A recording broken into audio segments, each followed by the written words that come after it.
Hello, gamers, and welcome to 2024 in video games. Remember video games like Donkey Kong and Pac-Man?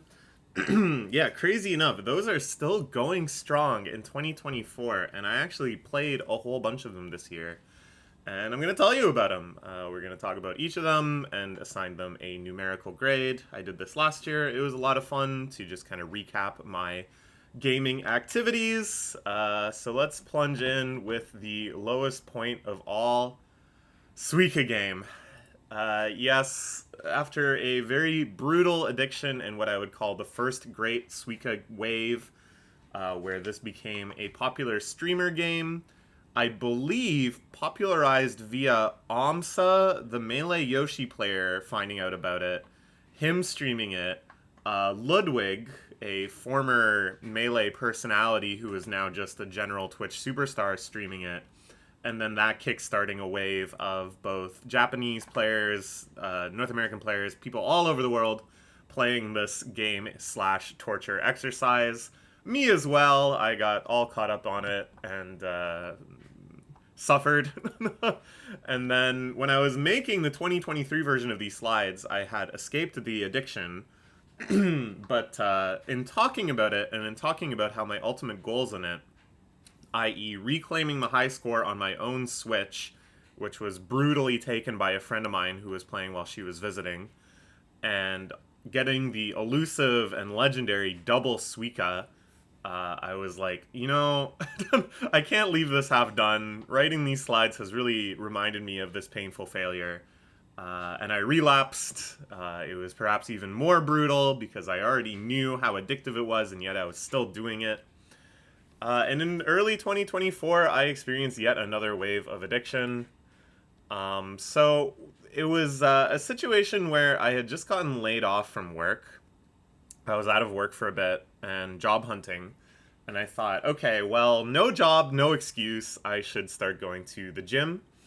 And what I decided to do at the gym was very low impact exercise. I didn't want to injure myself. I hadn't really been exercising in a long time, so I just did the recumbent stationary bike, which just feels like sitting in your office chair, except that you're constantly moving your legs and burning calories. And I thought, okay, the way I'll make this work is by pairing it with another addictive thing.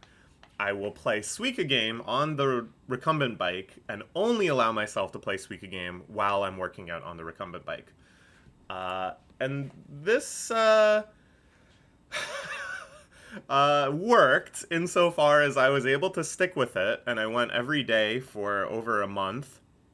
But the result was psychological self-abuse, the likes of which I had never encountered before.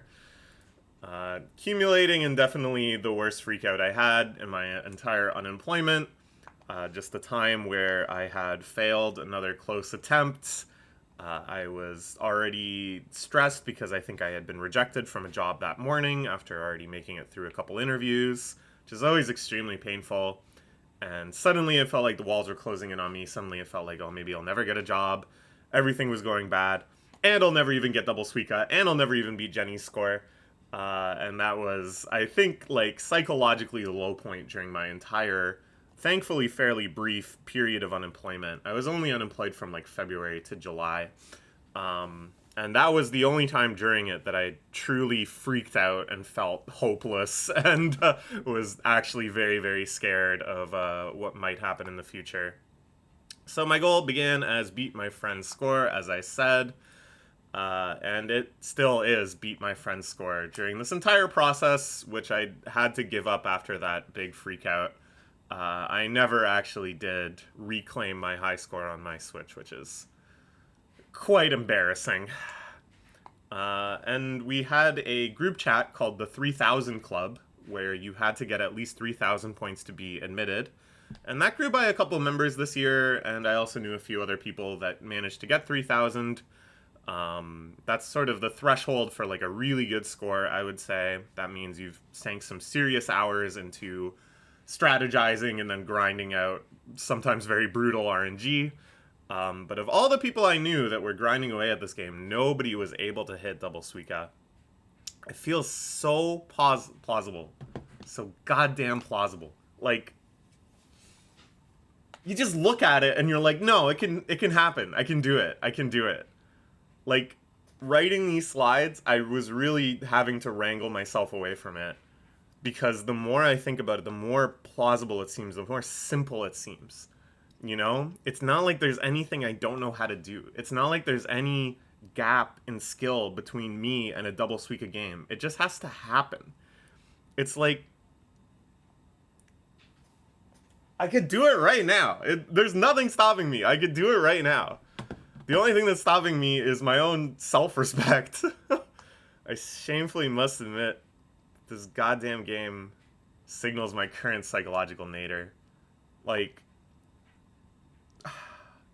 if I played it, that would be such an admission of a lack of self-control and a delusion that despite putting in dozens and dozens of hours this year, I wasn't able to beat Jenny's score or hit double Suika. So if I was actually to believe that if I played right now, I would be able to do it, that clearly is, like, the furthest away from sanity that I could possibly be. So, I vow. And I thought about for the gag, what if I just went and grabbed my Switch and started playing? But no. I vow, this will be the last time this game appears in such a video. I don't care if they release another content expansion. They released multiplayer this year. I probably should have mentioned it in the slide, but I did play multiplayer with my cousin for quite a bit. It was quite fun. But no, never again. I don't care what else they add. I don't care what modes if they add a hold button, which would just trivialize everything, I still won't play. I'll never return. It's all uphill from here, for real. This is the lowest score. Here we can see one high score I got while on. You can see the recumbent bike. There's my legs pumping away. It really was kind of psychotic. Oh, I froze. My camera froze. That's odd. Hello? That's very odd. What? Properties? We'll switch it off to something else. And we'll switch it back. And now we're alive. And it's just that simple, folks. So yeah. Suika Game was not a good time this year. It was just a miserable exercise in failure and self-abuse.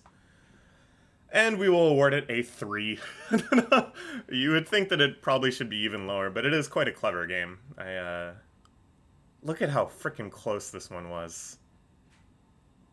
If the pineapple didn't get shoved out here, it maybe could have happened. Ah! Okay. Let's forget about it. Never talking about it again. Let's talk about a game that I am a huge, huge fan of, Melvor Idle. Of course, I'm still idling. We're 5 years in.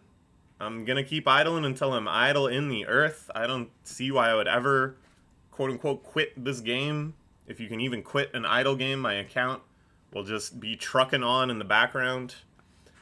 So we hit true 100% again. Yahoo! You can watch the video about that. I finished off all of the additional content from the latest expansion, plus a couple other bonus pieces of content and patches after that. So I was back to being the true Empress of Melvor. That was way back in January 2024. And then there was a long, long break. No new content for a while, nothing to really report. I just sat there money-making, grinding pure crystal, which I thought was pretty much the apex of extremely low effort, like 0 upkeep, and makes pretty good money. And I was still doing farming runs, of course.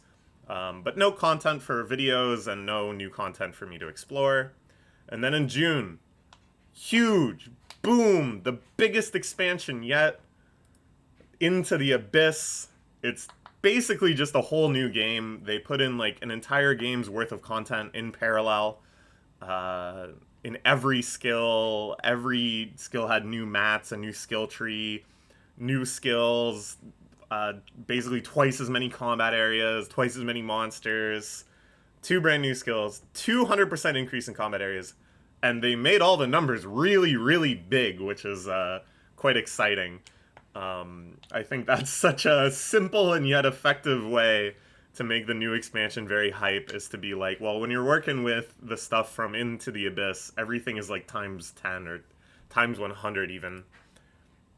Abyssal versions of every existing skill with a whole new progression tree of mats, a new currency, new prayer points, new runes, a whole new township that just kind of exists in parallel to your original town.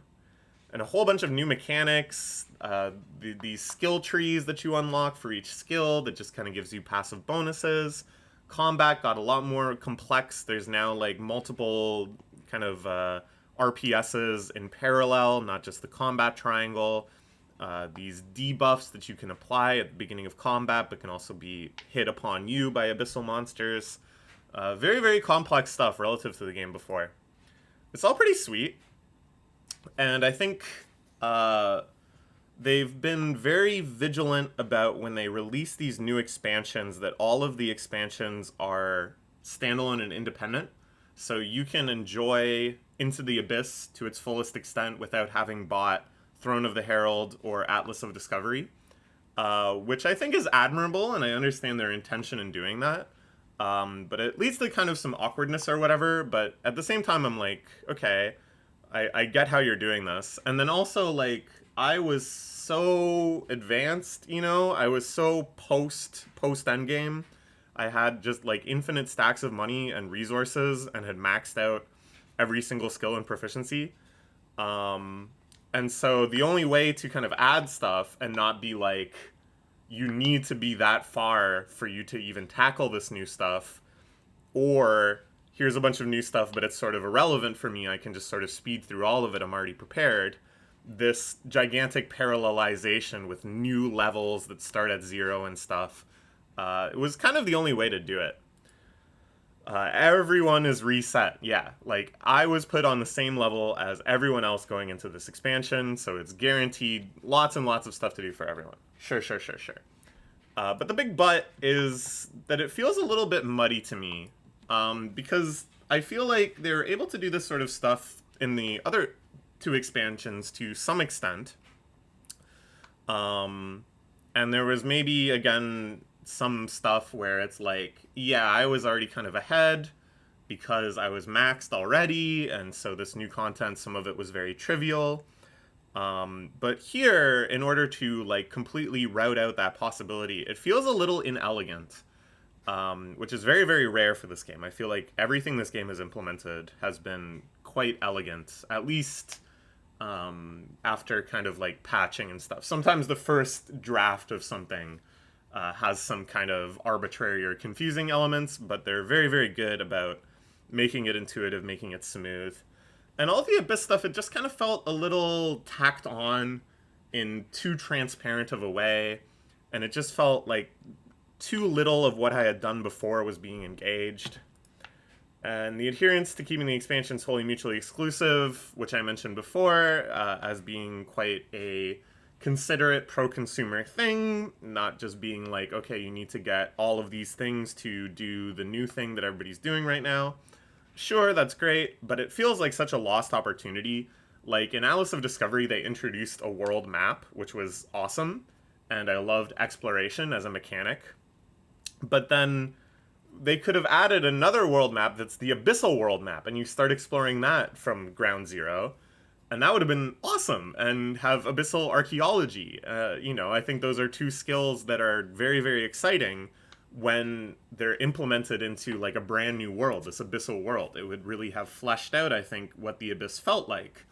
But because those are Atlas of Discovery exclusive skills, they have no abyssal versions whatsoever. It just feels like such a lost opportunity. So I don't know. I'm just not feeling it right now. We're on another long break. I haven't made any videos since my first one exploring the Abyss. Even though I have made quite a bit of progress since then, I just haven't had the enthusiasm to record videos about it. But, you know, even though I say we're on a long break, I'm still playing too. I'm never not playing. I'm chopping trees right now. I'm doing farming runs. I've maxed out some skills. There's other idleable skills that I might max out just by pure idling. And then at some point, yeah, I'm sure I will have the time and focus and enthusiasm to kind of delve into some of the more exciting mechanics that I haven't touched yet. Really try to immerse myself more in this expansion. Presumably another expansion will come out in 2025, which will give me maybe something more appealing to do, because I assume they'll continue making them mutually exclusive, and I can kind of focus on that one first. Who knows? We will see. But it's still a great, great game, even though this year my enthusiasm for it sort of waned. I'm sure we'll be back. So this is my current idling situation. So we'll give this an 8.5. Alright, next let's talk about Melee. Of course I am still Meleeing 2. I will keep Meleeing until I'm laying in the earth. 23 years in, I'm still making friends. I'm still overperforming sometimes and underperforming other times. Still having a blast, and then other times getting into my feelings. Still watching every major I can if there is a major on and I have nothing else that I need to do that's very pressing. You know I got that on the TV. I'm still reading way too much Melee discourse online. That's no good. And I missed Gommel this year because I was in Japan. But whatever. Still. This is still a big component of my life. On the big scale this year, had some really good stuff. The DK Renaissance that kickstarted last year. Operation Silverback was real. Even though DK was commonly considered a middling mid-tier character with not a lot of potential and certainly not a lot of past success. We had a rogue team of DK enthusiasts that pushed the character into top 8s of majors, that took major top 15 player Ws, that had multiple representations in the top 50 rankings. And that continued apace into 2024 with even bigger results. Zane crushed this year, won I think the majority of tournaments he entered, which is absurd. But I like Zane. He's a cool guy. He's very nice and fun to hang out with. So I was happy. If there's going to be a dominant top player and it's not Mango, then it might as well be Zane. But Mango did have a all too brief period where he got his shit together. He was exercising. He wasn't drinking. He was practicing. And totally not coincidentally, he started winning majors again and placing very, very highly, and it was awesome. And just when I was getting used to it and going, hell yeah, we're back, it's the Mango Platinum era, it's a renaissance, he completely fell off, totally lost interest, got very frustrated with Melee, started playing Rivals 2 more than Melee, started playing Marvel Rivals more than Melee, and now is completely throwing like every appearance he makes and losing to players like Equilateral.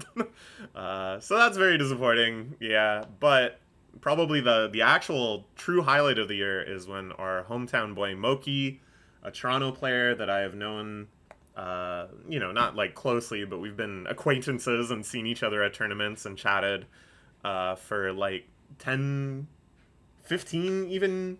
No, more like 10 years. Yeah, I would say probably the first time I remember meeting Moki was like 2013, 2014. And I've seen him rise the ranks from like a player I would be expected to beat all the way to the winner of a super major tournament this year in a moment that actually made me weep openly with joy and gratitude and just admiration. Really, really awesome stuff. He had been so close for so long, considered the best player to never win a major for like over a year now, and then he finally got his W. That was fantastic. There wasn't all too much bad things either. HBox had a period of overperformance that freaked me out and made me worry that maybe he would actually rise back to the top. But that seems to have kind of petered out. Very grateful that now he's back to kind of his 7th and 5th consistent placing. Many other top dudes in the top 10 kind of underperformed this year, but it happens. Amsa had a rough patch. I don't know. It's the level of the game is so high right now. It's like if you slump just a bit, you'd slump hard. But then you can also bounce back. Like, all of these people are so talented. You look at somebody like Jmook. Amsa is a good example as well, where they had some pretty brutal periods this year, and then also had major wins. And then no Leffen, that's a big shame. I'm a big Leffen fan. I thought he's just one of the most electrifying players to watch, and it seems like now he has finally hung up his hat for good in Melee, focusing much more on other fighting games, traditional fighting games, Rivals 2, he's got a lot of potential in. We'll see, we'll see. Whoops. Never say never with Big Lef, but not really any appearance this year. And there's a lot of ugly. The rest of Mango's year, as I mentioned, was not so good. He really only had that brief period of focus and competitive drive, and it was all too brief. The Big House dying out was also a major shame. No pun intended. There was a few other tournament series that got canceled or needs to be like shuffled around. I don't think it's like a death knell for the scene. A lot of people get like very, very pessimistic when this stuff happens and are like, that's it, you know, Melee is just gonna lose major after major. But the way it works is like every time one of these things dies out, it just funnels all of the enthusiasm and attendance into kind of just the next one. So Big House died. It was a major shame. And then everybody just went to Don't Park on the Grass instead, and that was fine. Probably the lowest point of this year, no, certainly the lowest point, was all of this discourse around hacks, which shouldn't have been discourse in the first place. It's just a very tragic situation where somebody with a very unhealthy relationship with the game ended up in a place of really bad mental health, like really bad mental health. And you know, it should have been remained a tight, intimate issue with people that actually are friends with hacks in real life and the local scene, but it was used as this crudgel by drama mongers like Technicals and other detestable players like Mech to wage this sort of Melee culture war. Which is just like total bullshit and not at all founded in reality, but basically just riling up idiots to kind of crusade against TOs on behalf of hacks. Totally divorced from the reality of this situation. Really just a shame in general, you know. Hacks certainly did not have a healthy relationship with Melee, as I mentioned. He deserves a lot more than to be just constantly haunted by the specter of this game. He deserves to like have a life. It's my opinion that you can have a life and also be a top tier competitive player. And in fact, to truly succeed in any sort of competitive arena, I think you need more than that thing that has been proven time and time and time again by all of the top players in any number of games. And Hacks never had that. Hacks never had anything else besides Melee, which I think is like a truly tragic fate. I don't know. It's enough said about that. On the local level, it's all been pretty Gucci. You know, putting aside the national Smash intrigue, I'm still going to Toronto tournaments pretty frequently, and they've been great. I went to 8 local brackets this year. You can see my results, 2-2, 2-2, 2-2, 2-2, and then a disappointing 1-2, where at least I got to enter amateur bracket and kind of ran shit. The 4-2, or we did amateur cruise, yeah. Amateur cruise is really, really fun. I played Pikachu and took like 10 stocks.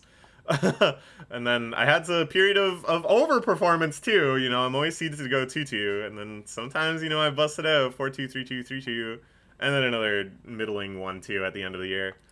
Not too bad, not too bad. And I really did not play like at all outside of those brackets. Maybe like twice at a friend's house, but I didn't play net play at all this year. I did not grind. I did not practice. So I think that's not bad. I'm fine with that. But yeah, it's all these local tournaments are so good. Like the brackets are fun and competitive, and there's a lot of great people to play against. You really feel challenged in all those really addictive ways that make a competitive hobby so unique and so fun. The venue's great. Lots of homies, lots of people I like hanging out with. Just really fun times. I never regretted going to one of these, even when I played some shit. Playing well and actually taking some wins and outplacing my seed and stuff, that's just the cherry on top. That's not necessary. That's just a bonus.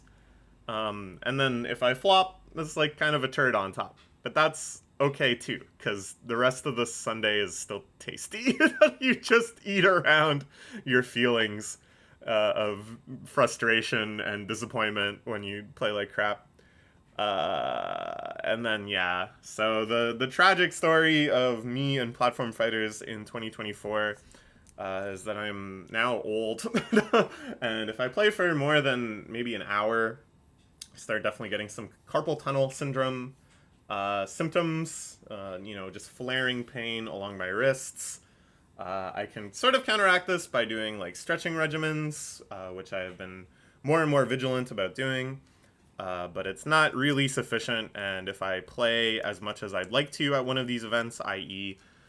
going as far as I can in bracket and then playing a bunch of friendlies both before and after, it gets pretty bad. It gets like actually quite painful. Let's keep it up in 2025 though, let's find solutions to the wrist issues. Maybe I become a box player, who knows. And let's actually enter Gommel this time. I was very sad that I missed it this year. But it's such an amazing event. I wanna actually, go to my major. It's like a 15-minute commute for me. Alright, here's a screen cap of Mango winning Gommel. Gommel. I was just talking about Gommel. Winning Tipped Off. Biggest tournament of the year. Let's go, Mango. I'll give it an 8.5 for the year. Overall, like, good. Lots of good stuff happened. This happened. But, man, the Hacks discourse really opened up the gutter for me and seeing, like, the worst people in the Melee scene over and over and over again. And my own performance was okay at best. Alright. Next we have Project Plus. Last year I talked about Project Plus. I had been entering some local brackets and stuff. And my plan, my hope was that I would actually go pretty hard in this game. Like, super hard, as I've said here. And then maybe I would focus on it more than I would on Melee. Because everything just felt so fresh. So many new characters. So many new people, too, that I was meeting. So many new matchups. And I felt like my potential was, like, really high. I started getting a little cocky about it. Because I was taking some good wins and having some good placements, despite, like, really not playing this game at all. Nowhere near as much as I had played Melee. Made me pretty excited for the future. Made me, like, have ambitions of making PR and stuff. Me and my main man, the Mario. But then, alas, my hopes of going to, like, a weekly tournament and stuff kind of dried up because the scene itself slowed down. I only went to 2 this year, and I busted out at both of them. Both were 2-2s, which isn't a terrible performance, but I think I performed under my seed, and I wasn't really able to push myself past my previous achievements or anything like that, in sharp contrast to all of the optimism I had. I might go to one more after making these slides, and guess what? I did. I went to one more tournament after that, and I also busted out. I think I went 1-2, actually, which is really sad. But yeah, tournaments have been fewer and further between in the Toronto P+ scene. Big chunk of P+ players are moving on to Rivals 2, which we'll talk about in a little bit. Oh, I need to get some water.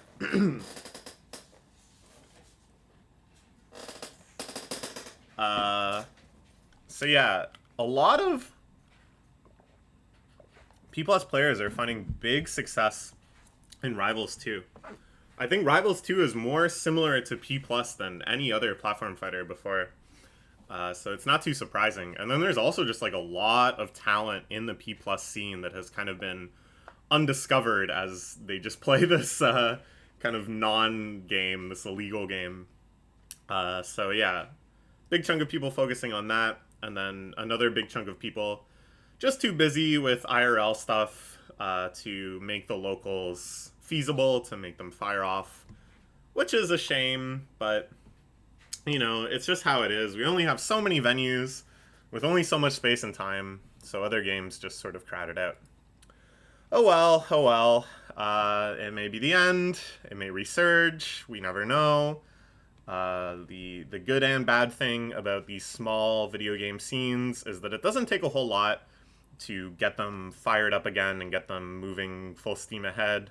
It just takes a kind of small group of people that decide to be dedicated and push for these things.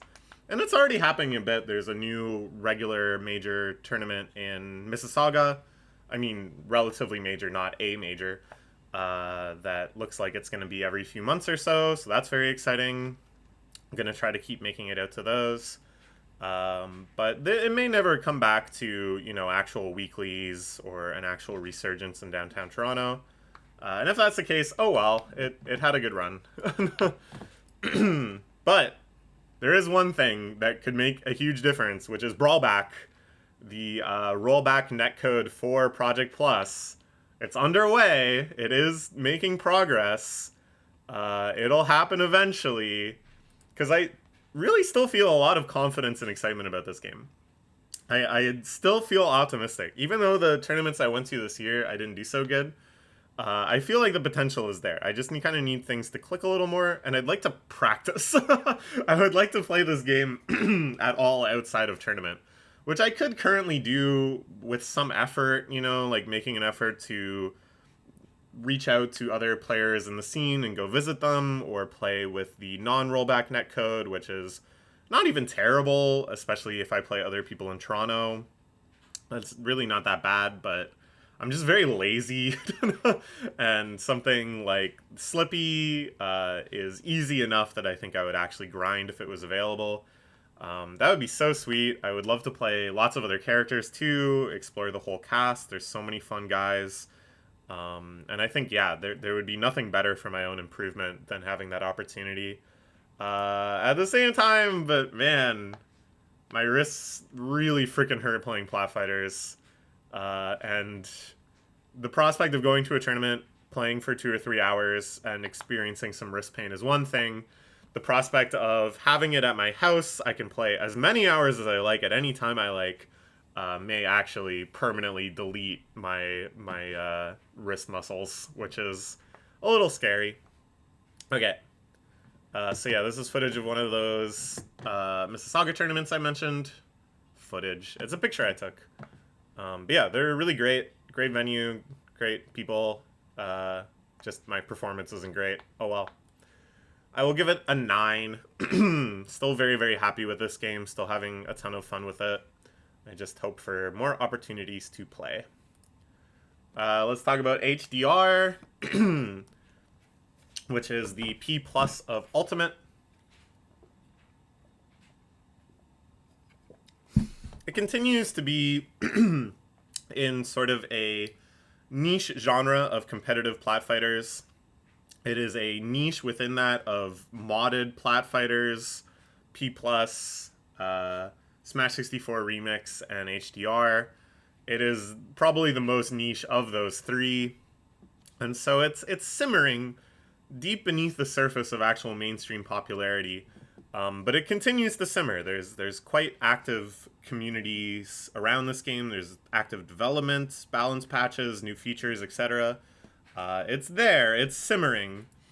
It hadn't have as many kind of big, high-profile tournaments than P+. Probably for a variety of reasons, you know. It's just a lot less accessible. It's way harder to get setups to run tournaments. Nintendo, I would imagine, is way more litigious of a mod of Ultimate than they would be a mod of Brawl. And Ultimate is still being, you know, very, very actively played versus Brawl, which is quite a dead game. So yeah, not really out there. Yeah, Nintendo, paranoia. Also, the meta is just super, super underdeveloped. You know, there's just only so many players. There may be like fewer active tournament players than there are characters in the game, in a sense. The game, as I said, is still in active development and getting patched, which just sort of resets the meta on occasion. Not a hard total reset, but makes it all the harder for people to really feel confident and eager to show their stuff at a big venue. Very, very hard to get setups. I would really love to see this game flourish. I think the entertainment potential of watching it is just insanely high, simply because there's so many characters and so many of them have just really interesting, really crazy mechanics. And I'd be very, very curious to see what top level play once established for this game looks like. How all of the characters function at a high level, what kind of matchups emerge, what kind of meta emerges. But personally, I couldn't see myself really grinding it. I don't see myself as being part of that meta. Cause like, how do you prepare for this game? There's just too many dudes. It's like literally what, like 90 characters close to it? Can you imagine like I make this joke whenever I'm at an HDR tournament and we're just kind of talking about the game. I'm like, can you imagine seriously waking up and going, today's bracket, I really gotta grind the Bowser Jr. matchup because I might run into a Bowser Jr. Oh, wait, but do I really need to worry about Bowser Jr., Rosalina, or me, Gunner? Which one of those is my scariest matchup right now? And it's like, it's just kind of absurd to me. Like, you can just, how can you possibly prepare for an open bracket when there's that many characters? And because it's a modded, community developed, competitively balanced game, I think we should imagine that every one of those characters is at least a threat to you. There's none that you can just dismiss because, oh, that character sucks, or oh, that character is invalidated by my character. They're going to go way out of their way to make sure that's never the case. For all 86 dudes, how is this going to work? Despite all this, HDR does pretty well in our local scene. Pretty much every like P+ event will also be running HDR. And then even some Melee events also run HDR, and some Rivals 2 events kind of run HDR. It seems to be like a very common backup game. Like, we don't have any dedicated HDR events, but it's very common game number 2. And mostly this is due to the enthusiasm and resources of a few very diehard believers in the game in our local scene. Which I said before, like, that's all it takes. With games of this scale, you really can just sort of build a scene with very few people if they're dedicated enough, which is awesome, and I'm really happy to see that this has kind of panned out in our local scene. So I thought there was more, but when I looked it up on StartGG, I had only entered 5 this year. I think I updated the slide. I don't think, yeah, this includes the one that I entered after I made these slides. So, well, I went 2-2, 0-2, 3-2, 2-2, and 2-2. Not bad, not great, but given how much I've played this game, I think okay. I will say, though, and this is what really draws me to this game, is, like, there are so many dudes. And the odds of one of these characters, all of them have such interesting designs. All of them have designs with so much, like, agency and skill expression and depth. The odds are that one of these characters will like really resonate with you, will just feel so great to play. And for me, of probably the 20-ish characters I've tried, it's Toon Link. And I imagine there's probably like a dozen other characters that would feel amazing too. But for me, I've really latched on to Toon Link so far. That guy is crazy. All these crazy fast aerials. You can kind of play it like Meta Knight and just rush in and just spam stuff right in their face.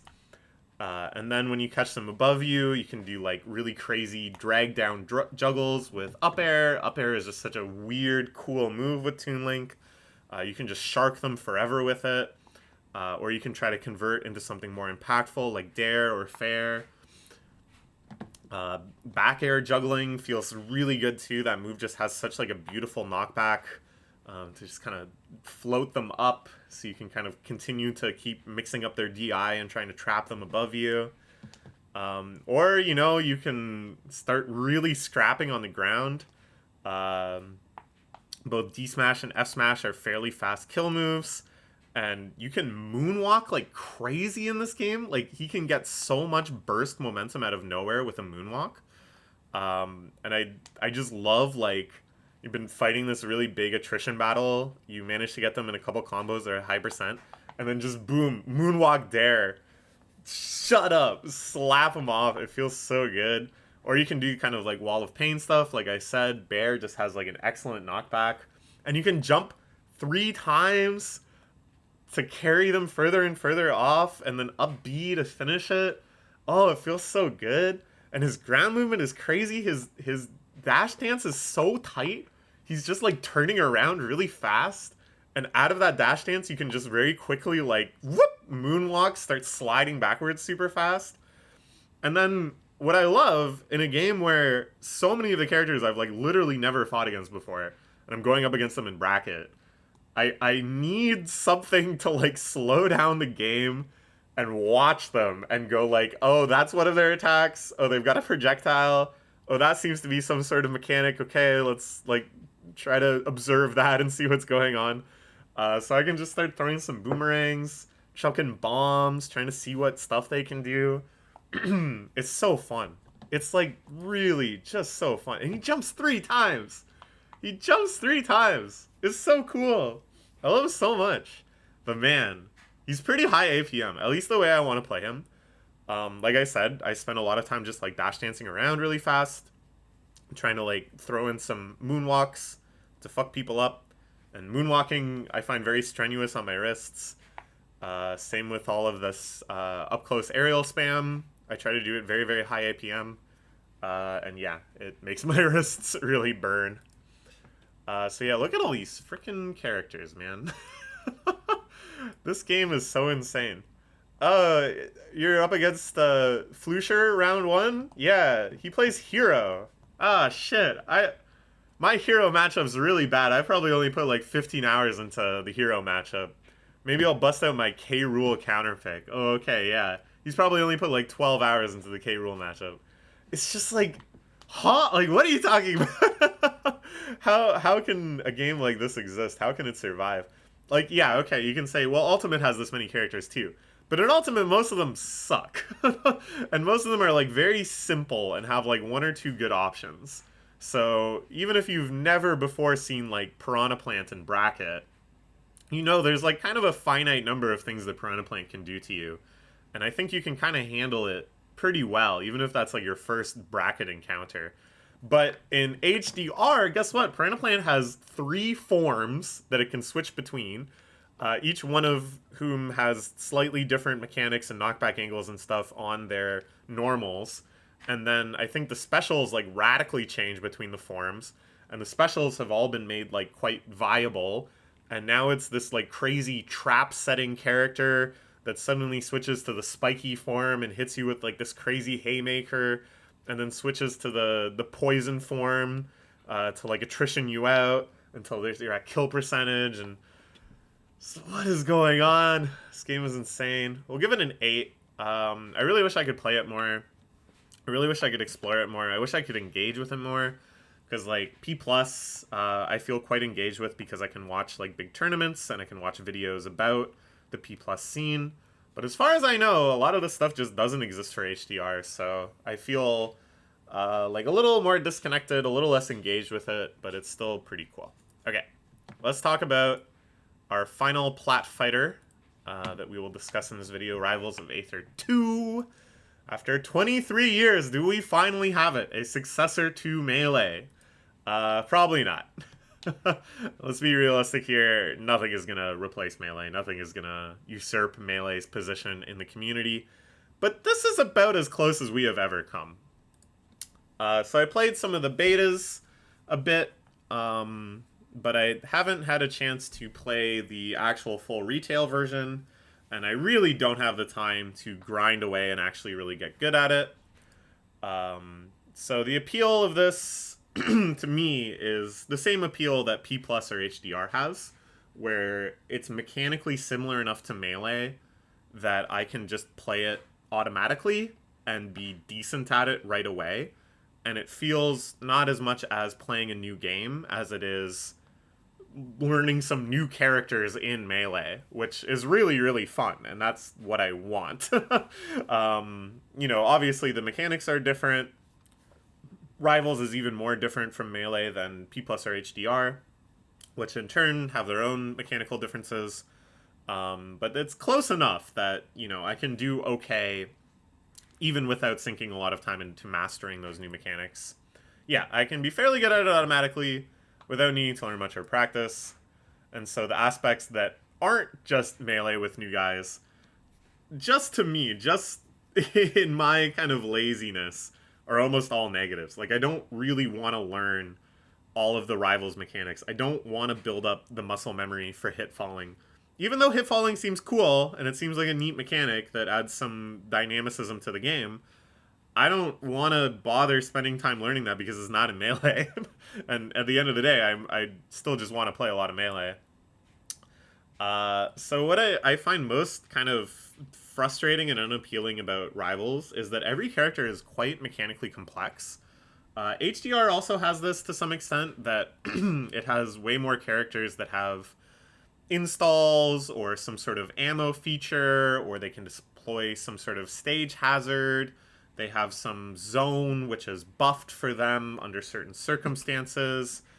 All of these things that I just don't really care about and I don't really appreciate from a design perspective. Again, this is just my own focalized philosophy coming from Melee, which doesn't really have very much like this at all, besides a couple charge shots. Because what I think is hopefully this doesn't become a long tangent because this video is already going to be very long. But you have neutral, right? And neutral is this very subjective thing where obviously some characters are good in some spots, like Marth wants to be underneath you because he has a lot of strong upwards moves, or wants you trapped on a platform. Or Falco kind of wants to be above you because he has a lot of strong downwards moves, or he wants to be at a certain distance where lasers are effective and laser into a move can be good. So there's a dynamic spacing that's created where both characters and both players, because players can be good or bad or specific aspects of this, want to be in certain macro positions as much as they can. Whereas when you add mechanics like this, it sort of simplifies the math and makes it a lot more objective, where it's oh, okay, well, I've set up my slipstream on this part of the stage, or I've set up my lava thing or my puddle, and that's my good spot. And there's no real disputing, there's no real nuance to that being the good spot.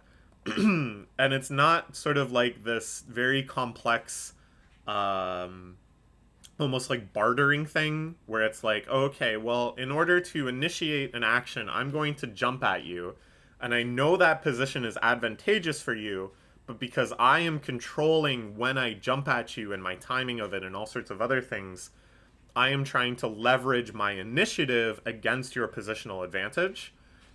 It doesn't seem like that becomes the case with these sorts of defined installs and stuff.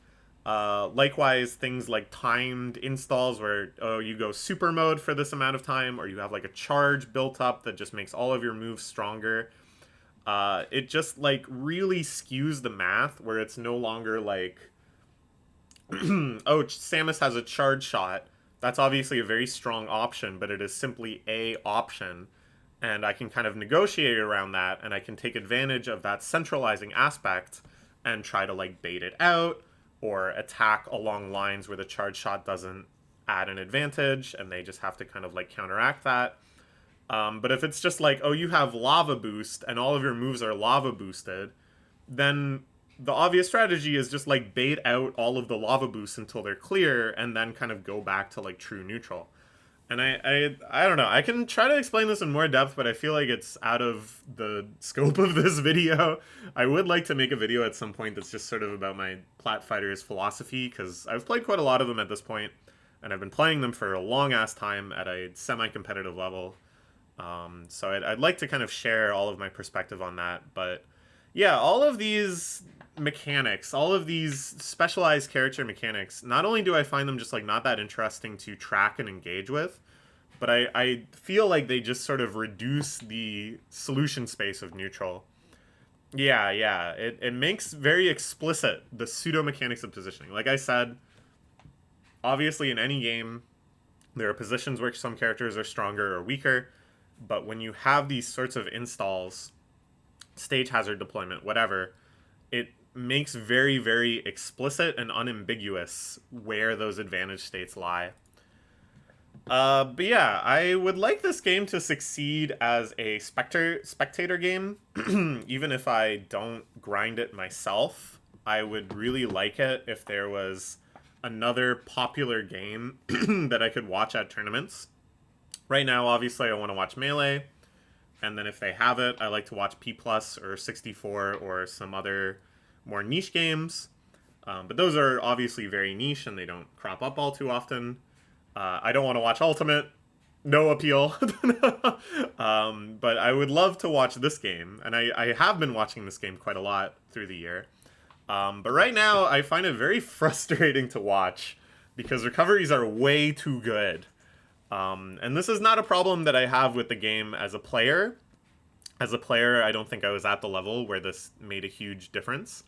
But as a spectator, it's very tedious. And I think it's improved with the latest patch. It feels like a change has been made, but to me, it's not enough yet. Like, there's a lot of different causes to this issue. The biggest ones are, of course, that there's just so many resources that every character has when recovering that are all relevant and all need to kind of get burned through before you can actually get the kill. The other issue is that way too many of your good hitboxes, especially when you're trying to edgeguard, hit the character up at an angle, which basically just like resets the situation. There's very few that hit like downward. And if they hit downward, they hit like straight downward, so you can very easily like tech against the stage if you're doing it up close. So basically, yeah, I think this is ultimately due to just like wanting a game where there aren't many gimps, where most of the stocks play out to higher percents, and there's not many situations where you just randomly get fucked and die at like 12%. And to me, a platform fighter should have that. That should be part of the game, is that sometimes you can just get killed. Yeah, I feel like all of these modern plat fighters are very allergic to gimping. And I think that is like a huge part of Melee. That's a huge tension that the game could radically swing at one of those moments. And in Melee, I think it's a very smart design trade-off, where basically if you want to go for a gimp, you can do something really cheesy, like stand at the edge and fish for a grab and then try to gimp them. But in doing so, you are making a trade-off because you're putting yourself right at the ledge, and such that you can, if you lose that initial mix-up, immediately get gimped yourself. Or they can just choose to remain in center stage and then just have like total stage control, prevent you from coming back in, shut down your approaches way better because you're fighting against the wall, basically. I think in Melee it works really well, outside of Jigglypuff, who is an aberration because she does not experience this trade-off.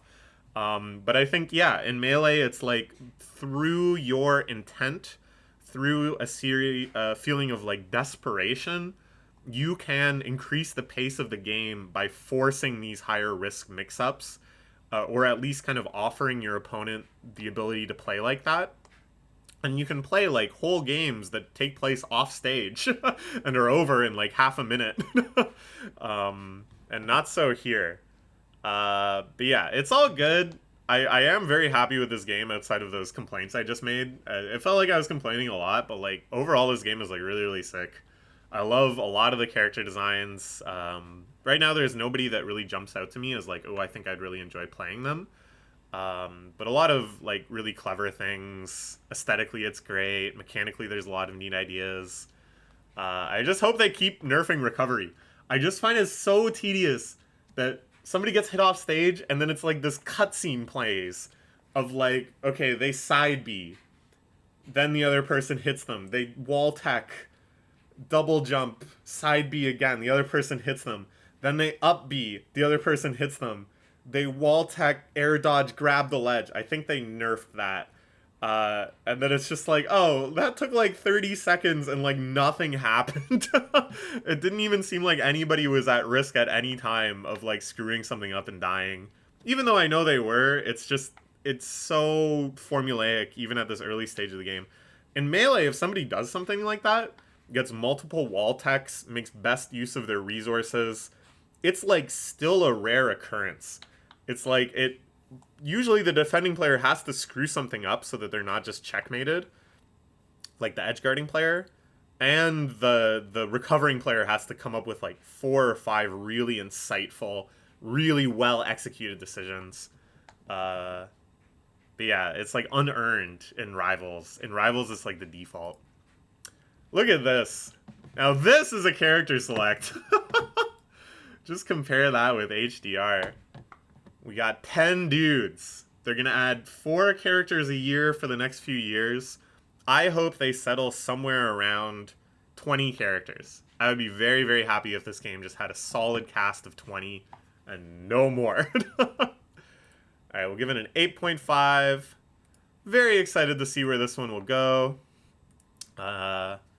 Very happy with a lot of it so far. Just certain aspects of it frustrate me or make me disinterested.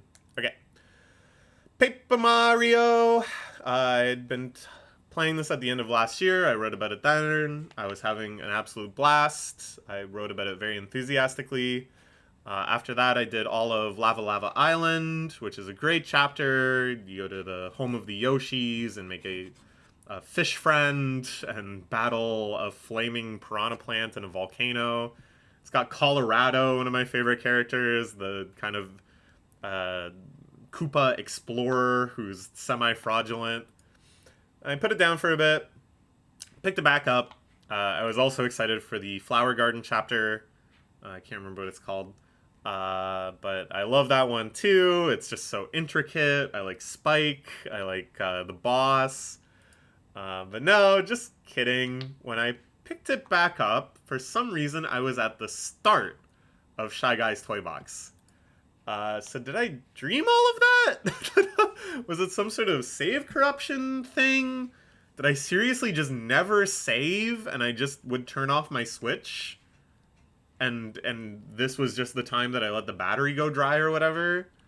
Googling, I see that there is a bug for the US port where when you get a game over, the game crashes and erases up to 2 chapters worth of saves, if not more. I saw this reported on Reddit. So I think that's what happened to me. I must have gotten a game over. I don't even remember what or where or when. But yeah, that certainly screwed me up. Whatever. Fuck it. I didn't feel like doing all of those 2 chapters again. So I just stopped playing. You know, I felt like because I kind of missed my opportunity to finish the game, it may be a while before I am in the correct intersection of moods that I need to be for a Mario RPG. Insofar as there's other JRPGs I can play where I can just sort of like spam APM and just menu everything really, really quickly, and all of the battle cutscenes and stuff go really fast. And those are like really fun, mindless experiences, and we're going to talk about one in a little bit. But Paper Mario is way too slow and deliberate for that. Like, even if you're over-leveled, even if you're just kind of running around grinding, still need to do all the timed hits. You still need to, like, execute commands and watch stuff happen. But it's not really an action game either. Like, there's action-y elements, but it's not like I'm playing a platformer or something. So, you know, most of the time you're just kind of reading dialogue and wandering around, exploring. So normally my attention is either too high and I want to play like a full engaging game, or it's too low and I kind of just want to like input menu options while watching TV or something. So it's in this like weird demand middle ground of engagement that just doesn't come along too often. But when I am in that mood, when it hits, man, it like really hits. It has this just innocent fun and charm that reminds me of watching like a good Pixar movie. And I'm hoping to play Brothership sometime soon, the new Mario and Luigi RPG. I heard it kind of got mixed reviews, which is disappointing. I was hoping this would be like a stellar slam dunk. I enjoyed the other Mario and Luigi games that I've played in the past. I think I played the first one, Superstar Saga, and Brothers in Time. And I think I played Inside Story. I can remember parts of Inside Story at least. I didn't play Paper Jam. But yeah, I would love to play Brothership. It looks sweet. I think I'll enjoy it, even if it's like not good. If I'm in this mood, if I'm in the right mood for a Mario RPG, there's nothing better. This was a big display I saw for the Thousand Year Door Switch remake in Japan. So I'll give Paper Mario from what I played like an 8. Because doing Lava Lava Island was fun, and then I was really sad about my save getting corrupted, and I didn't want to do it again. Okay.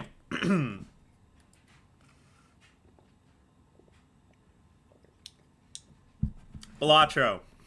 Game of the year? In my book, probably. This is a game that is even more addictive than Suika. But only once did I find it, like, at my lowest Balatro point, which was maybe 2 or 3 days after the game came out, like the full game. I played it until like 4 a.m. And then I had this like really low moment where I was like, what the hell am I doing? I gotta go to work tomorrow, or go to work. I work from home, but I gotta do work tomorrow. What am I doing with my life? Playing video games until 4 a.m. I'm an adult. That was pretty devastating. But I would say that moment of devastation was like an average Suika gaming session. And I only had that once. The rest of the time, even if I played a lot, I was like, man, this is fun. Undoubtedly, the ultimate gaming experience of the year for me. Just this boundless hypnosis where I could be watching a sitcom, playing Balatro, and just feeling elated. I could be listening to music, really trying to lock in, do some difficult challenges, just feel so engaged. My brain's so activated. And the whole time just entranced. The hours slipping away unheeded. It was there for me when I wanted to expend this mental energy, when I was like, ooh, I feel very activated and I really want to focus on something challenging and fun. Let's try to do something hard in Balatro. But then if I just kind of wanted to chill, relax, chat with people online, listen to an album, why not throw in Balatro? Let's just do a couple runs, whatever. It was there for me when I was unemployed. It came out at a pretty dangerous time. But like I said, I was mostly able to enjoy it. And when I was unemployed as well, I still enjoyed it. It's such a great game to just sort of drip into and drop into for half an hour, do a run or two.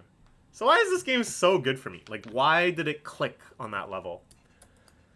The core gameplay loop is very fast. It's very repetitive. It's also very iterative. That you do a little better, you learn a little bit, you have a better sense of what will work and what won't. And then throughout a given run as well, your deck is getting more and more refined. It's getting better scores more often, which builds up this appetite for big numbers where before you were able to be satiated by just beating the run. Then you want to be satiated by getting a run that's like explosively powerful. You want to get like a broken combo. You want to be able to make it into the post game. It's strategic, but nobody's calling this game like deeper than Slay the Spire.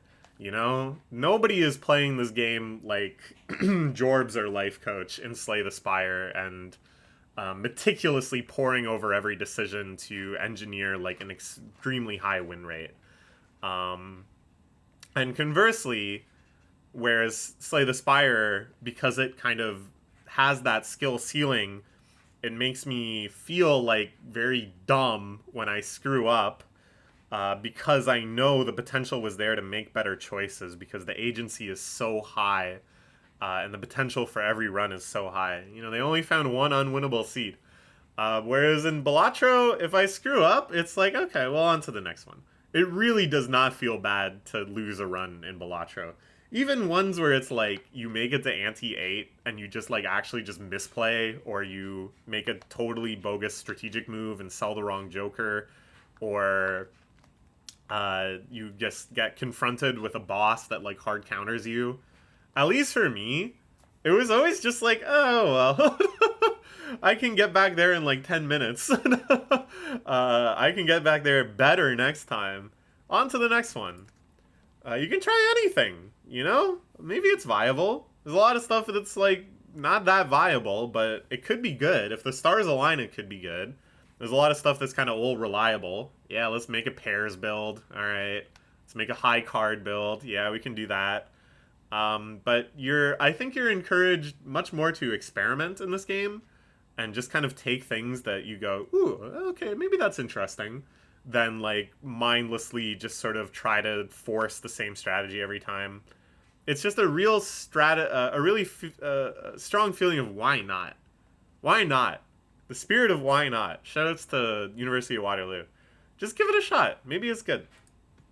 So many modes of meta progression and parallel challenges.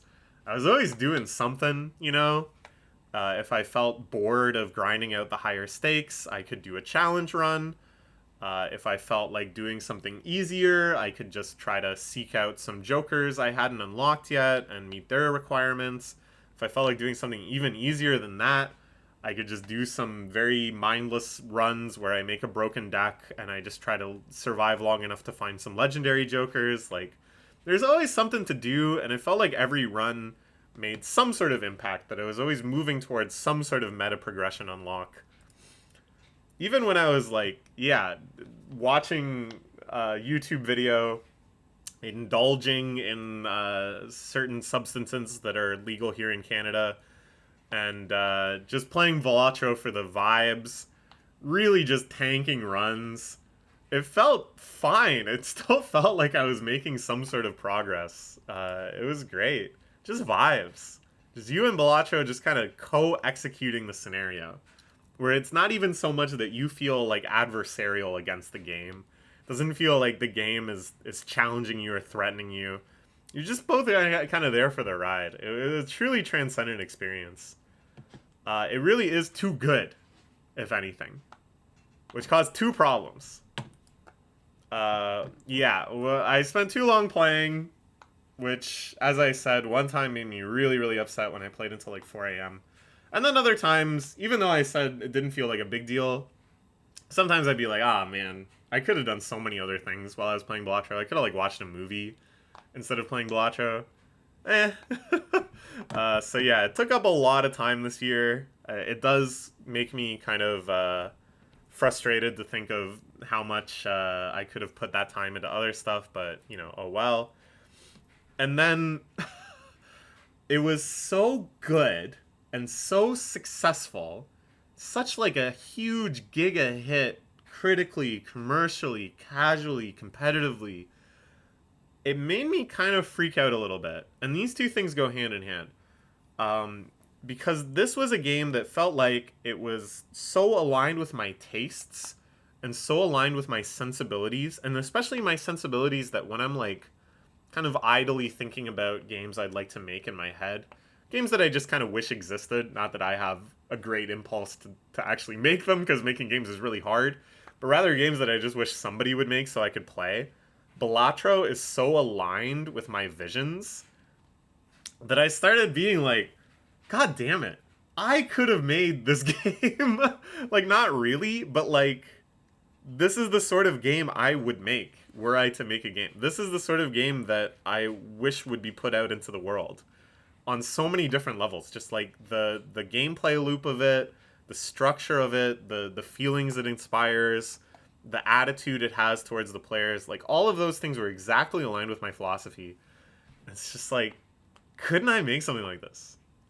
Couldn't I make $1 million? Just like John Balatro did? Couldn't I seize this market opportunity? Isn't it there for me, for people that have this sort of sensibility? But no, I couldn't because I was playing it.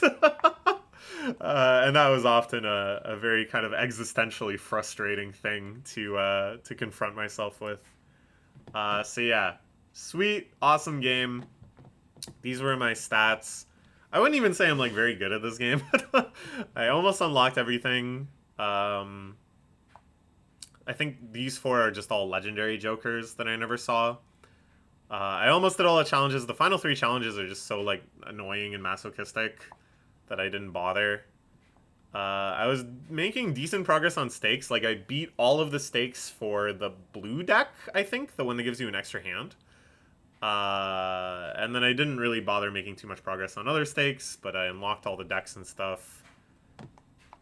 Not super impressive here, but you know, we did what we did. I'm not a flush main. I'll just say that. I moved past the flush main stage fairly early, but it's like every run you gotta start playing some flushes at the start, you know? So this adds up. But yeah, great game. I'll give it a 9.5. It really is just like basically perfect. The only reason it's not a 10 is because of those like meta frustrating things where this game made me feel a little existential about, am I wasting away my potential to make Balatro by playing Balatro? Not a great thing to be contemplating.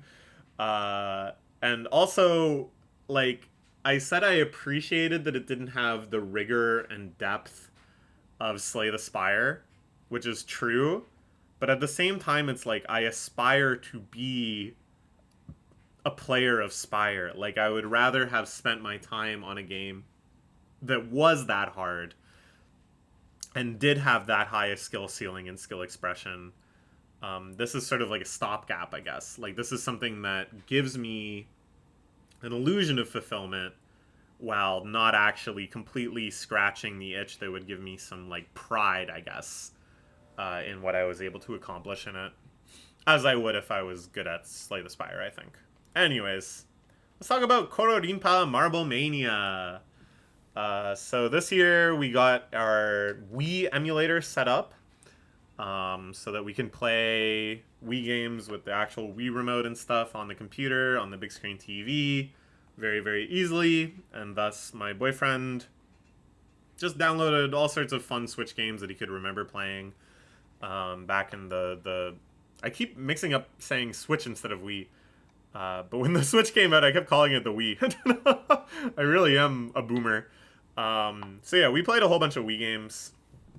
Mostly my boyfriend played, because as much of a gamer as I am, which I don't know if that's true or not, even more than that, I am a watching games enjoyer. And not to brag, you know, not to be all like lifestyle bragging, normie bragging, but like getting cozy on the couch and watching your partner play games is just like a superlatively amazing experience. It's just so comfy. It's so much fun. Anyways, most of them I just watched. But this silly little marble game has a very simple 2-player functionality where one player has the Wii remote and the other player has the nunchuck. And I was like, ooh, I like games like this. I like Monkey Ball. Let me give it a try. So yeah, I'm a big Monkey Ball fan. But all of the tilt control stuff on the Wii typically had zero appeal to me. So I never played these games growing up because I liked the joystick control. The tilt control just felt so schlocky and janky and arbitrary. Just like a gimmicky thing that doesn't actually like help you play the game. Yeah, I always assumed the controls would just be too jank. And I still think like 90% of the time the controls are too jank. We tried to play the Monkey Ball on the Wii that has tilt controls, and just no appeal. Like, it just felt frustrating and not so good. But this one was fun, yeah. I think more just the structure of the game and the game mode made it way more fun than I anticipated. You tackle the stages in simultaneous split screen. If you die, it's no big deal at all. The retries are super, super fast. I think the structuring of it was set up ideally to just kind of grind away at a silly marble rolling game like this. And the controls are actually pretty good. Once I got used to it, even using the nunchuck, which kind of feels weird, they were quite reliable. They were quite responsive and subtle, and you felt like you had a lot of control. And I always felt like mistakes were my fault. It never felt like some sort of jank aspect made me just completely screw up things. I always had the capabilities of what to do. Stages are really nicely constructed. I like how it's mostly kind of like a collection of tricks, and you kind of learn bit by bit, okay, how do I navigate like on a 90-degree corner? How do I like roll up onto a wall? Okay, how do I do like a loop? How do I jump over certain things? How do I hit this type of ramp? And it's like you kind of learn each of these in isolation the first time you encounter them. And then as the game progresses, it's all about kind of chaining them or making them more extreme. So you really felt this like growing mastery built up of mastering each one and then figuring out how to do them in combinations or how to do harder and harder versions of them. And then, of course, every once in a while, totally gimmicky levels that are completely different. I think my favorite one is when you're rolling around the outside of an apple that has like a big worm working its way through it. So it's carved out all these paths. And it's kind of like you have to dip into the paths sometimes and then roll on the surface sometimes. So much fun. And the tilt control is allowed for a lot of, I call it here jank. It's sort of jank, but you're kind of like forcing jank. Like if you shake the controller, what do you expect will happen? It's something janky because you're shaking the whole stage. And as a result, you can just fling yourself places, which speedruns of this game use very skillfully and extensively. But here it kind of just lets you vent some frustration if it was getting challenging. Or in a few spots, we were like very stumped as to what the intended solution was, but we were able to figure out ways to fling ourselves around obstacles.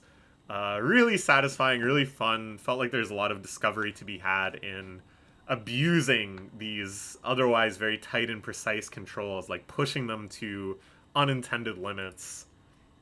Yeah, it really very rarely worked. It was fun to blow off stress. And the stress did accumulate. This game got hard. We made it almost to the end. I think there's like 50 stages in the main game, and we got to stage 43, where between just getting fatigued and having played this for a long time and it getting later in the night, we hit a hard wall. There's this one stage, yeah, I think 43. It's just way too freaking hard, and we gave up.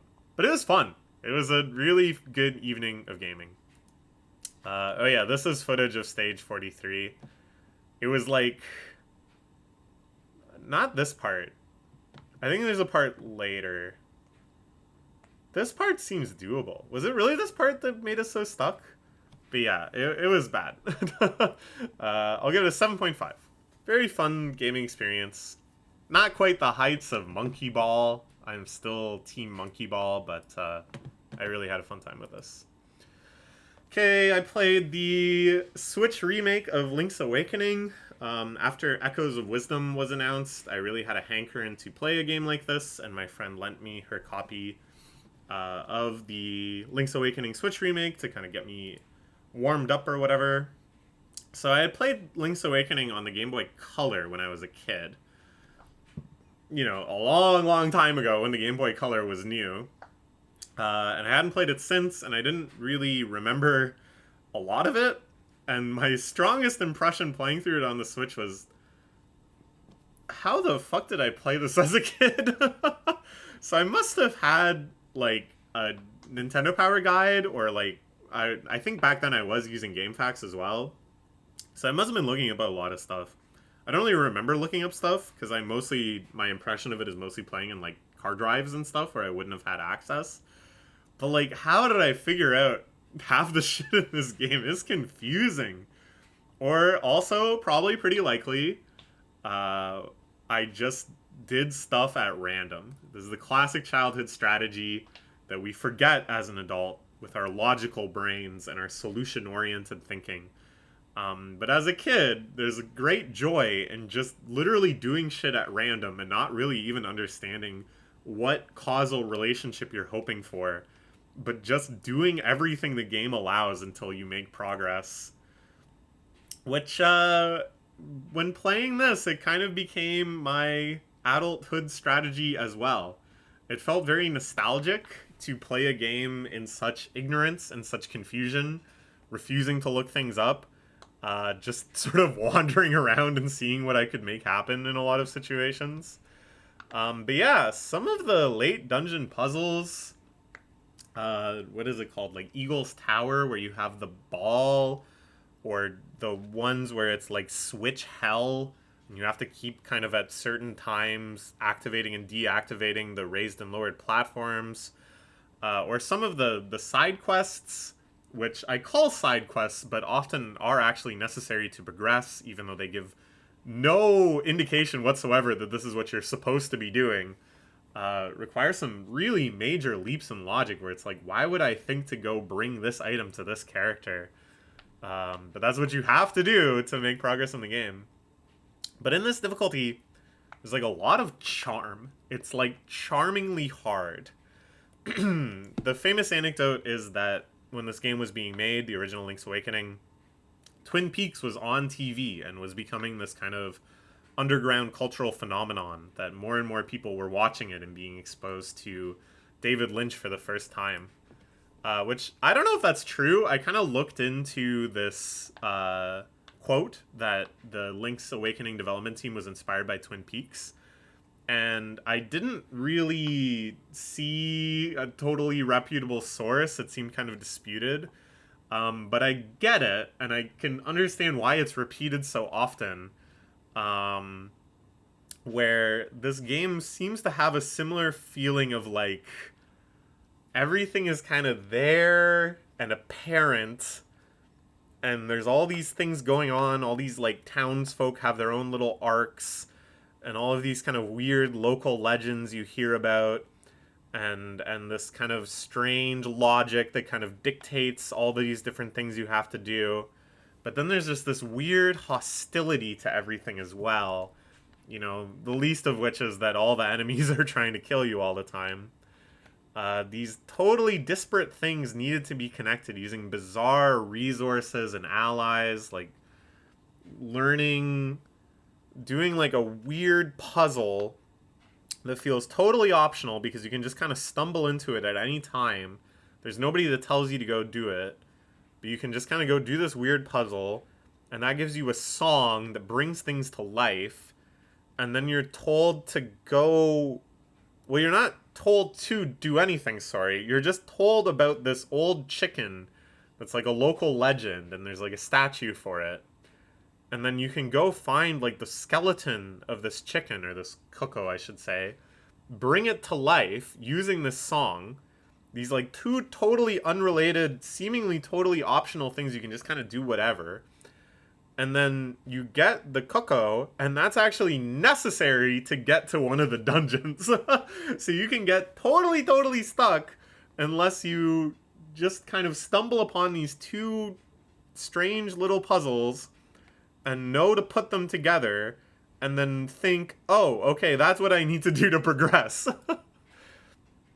But there's no, like, formal conspiratorial aspect. Like, there's nothing that suggests there's, like, a shady agency behind all of this. There's nobody, like, testing Link to see if he will put this together.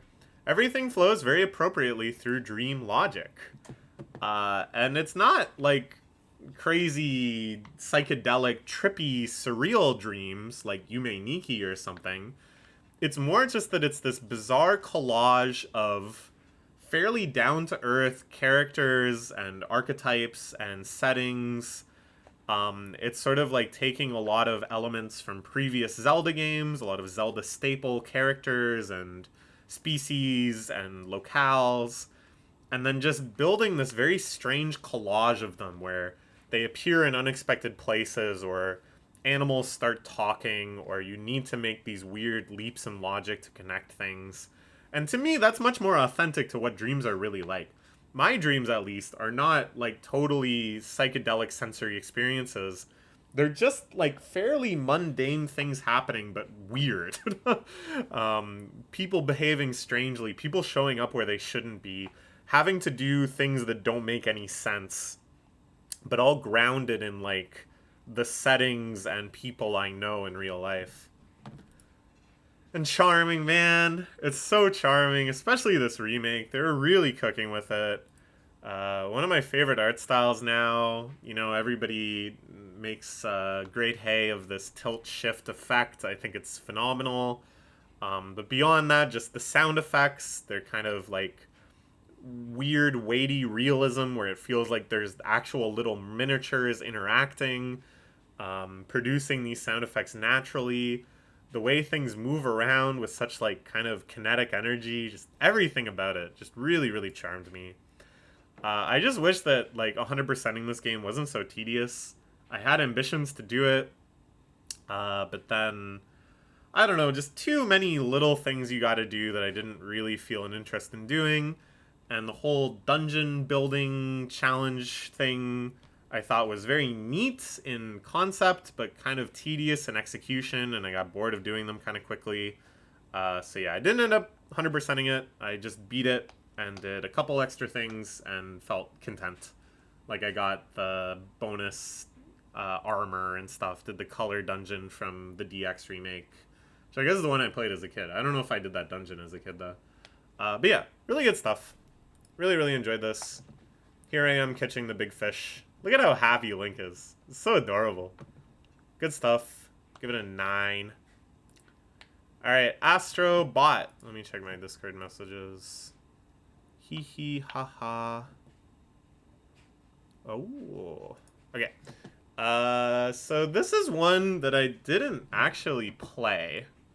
But I watched my boyfriend play almost all of it. And again, you know, that's a superlatively excellent experience, watching someone you love play games all cuddled up on the couch. And this game especially, the vibes are just immaculate. It's just so pleasant to watch and to relax. I was so impressed and happy with everything I was seeing in this game that I wanted to include it on the list, even though I didn't play it. 3D platformers are back. Sort of. Like, this is such an amazing example of the genre, but because it was such a novelty and so newsworthy, and people were so excited about just the existence of this game, it kind of proves that the genre as a whole has been languishing, because it was such a novelty that, like, a AAA budget big headliner game was coming out in this genre that wasn't by Nintendo. Because, like, Nintendo does still make them pretty occasionally. You know, like a couple times per console generation, we'll have a big 3D platformer from Nintendo. And in indie gaming, there's a lot of great examples. A lot of them that I really want to play. They look awesome. There's such a focus on movement mechanics and really clever stage design and such character and charm. People get really, really excited about the kind of prequel teaser thing that was included with the PS5 at launch, Astro's Playroom, which I did play before, and I was very impressed by it. It's pretty sweet. Just a really fun little gaming experience. People often cite that as the best included with system game. I mean, come on now. That's got to be Wii Sports, but this is up there too. Sure. Doesn't it feel though that like this should have happened a long time ago? That there's such a big appetite for this genre. People keep making indie games for it, and they succeed. Whenever a Nintendo 3D platformer comes out, it's all anybody wants to talk about for like a year. Astro's Playroom was such a huge success. Like, people want this. People want real-ass video games again. At the same time, though, it's not just that, like, oh, Sony could have made any 3D platformer and people would have freaked out. The praise is here because it's so good. It won Game of the Year at the Game Awards. It got such rave reviews. people really genuinely love the quality of this game. First off, I will praise, this is the first, like, hyper modern 2024 era graphics game, a game that could only run on a super beefy system like the PS5, that actually both impressed me and interested me. There's been other ones that impressed me. Like, I watched my boyfriend play Spider-Man and God of War, some other PS5 games, and I was like, wow, that's crazy. Like, look at the snow. It looks like real snow. Or, like, the fast travel in Spider-Man on the PS5, mind-blowing. And, like, the size of New York, mind-blowing. Like, the dynamicism of the animations and stuff, mind-blowing. But they didn't really interest me that much, just because, like, aesthetically, that's not my kind of game. And even though I was, like, very, very impressed with how they looked and the technology behind it, I didn't have a feeling of, like, ooh, I want to see more. I want to see this whole game. I want to play this. Astro Bot was the first time where they saw... It felt like, there's finally a use for these budgets that appeals to me. I had a similar feeling when I saw Dune. Because I have the same kind of reservation for movies where there are, like, some movies that look very impressive to me, and I go, wow, wow. But they don't interest me at all. Dune was, like, really one of the first times where I was like, not only is this, like, crazy high-budget CGI and stuff, but I'm actually, like, interested in seeing more. I actually, like, am curious about what more will be shown on the screen. Just so many visual touches, the physics object spam, which I've heard a lot of people point out, that on so many occasions the game, to celebrate or to introduce a new area or whatever, will just dump like 1,000 rubber duckies on you, and they all physically interact with one another. It's just such a delight to see. All these like environmental effects, just the mood and ambience they're able to create with like weather or subtle touches of steam coming off of baths, and so many just really nice little things to make the environment so alive. Married perfectly with so many delightful ideas. It's just so dense with ideas. Like, the cameos are one thing. I have mixed feelings about the cameos because it's like... I've heard this argument said a few times. It's really cool that they shout out their whole past, and you can find Parappa and Jammerlami and Vib Ribbon. I'm only naming examples from one studio. But I think, like, Mr. Mosquito is in there. Like, all these crazy, obscure, weird games that, really defined an era of PlayStation.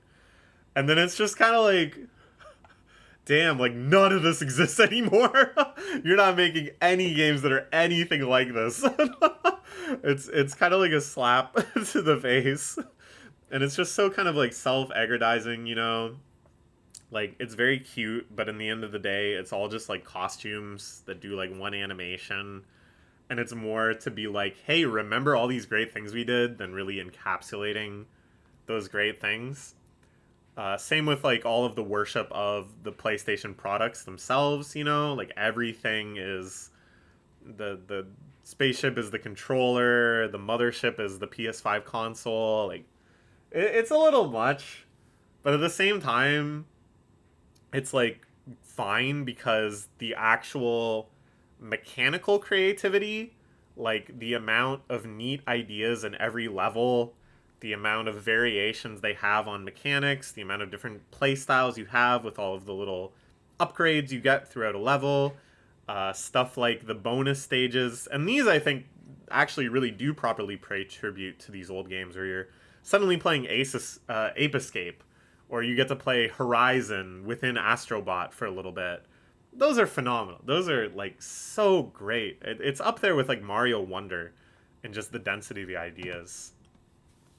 Mechanically, it feels like this is carving out sort of a new space in platformers, where it's less about, like, movement, velocity. It's less about platforming itself, per se, because you have so many tools available to you to kind of simplify platforming, like the hover. But it's much more about just kind of, like, interacting with things and figuring out the correct way to kind of navigate something, dodging threats while navigating. Still, obviously, some platforming challenges, but kind of oriented a little differently, a little more like strategically, I think, than just sort of platforming skill. I think it's very, very well suited to the game stylistically in terms of kind of taking in these environments and really feeling like you're engaging with them and not just like, woohoo, wah, blah, blah, blah, and you're gone in like 12 seconds. Very, very aligned to its goals in that sense. Maybe sort of halfway between like Mario Galaxy, with that it draws a lot of inspiration for level design from, combined with something like Banjo-Kazooie, where it's much more about interacting and sort of slowly exploring rather than bursting through with insane momentum. So that's not my favorite. Like, I prefer the Mario style, where you have just so many movement tools and options available to you that it gives you a lot of freedom and agency and speed. But I think this is like a very, very, very well-designed game for those goals. Here we have Chop Chop Master Onion, another Parappa character, another unlockable dude you can find. Really awesome. Give it an 8.5. Very, very impressive, this game.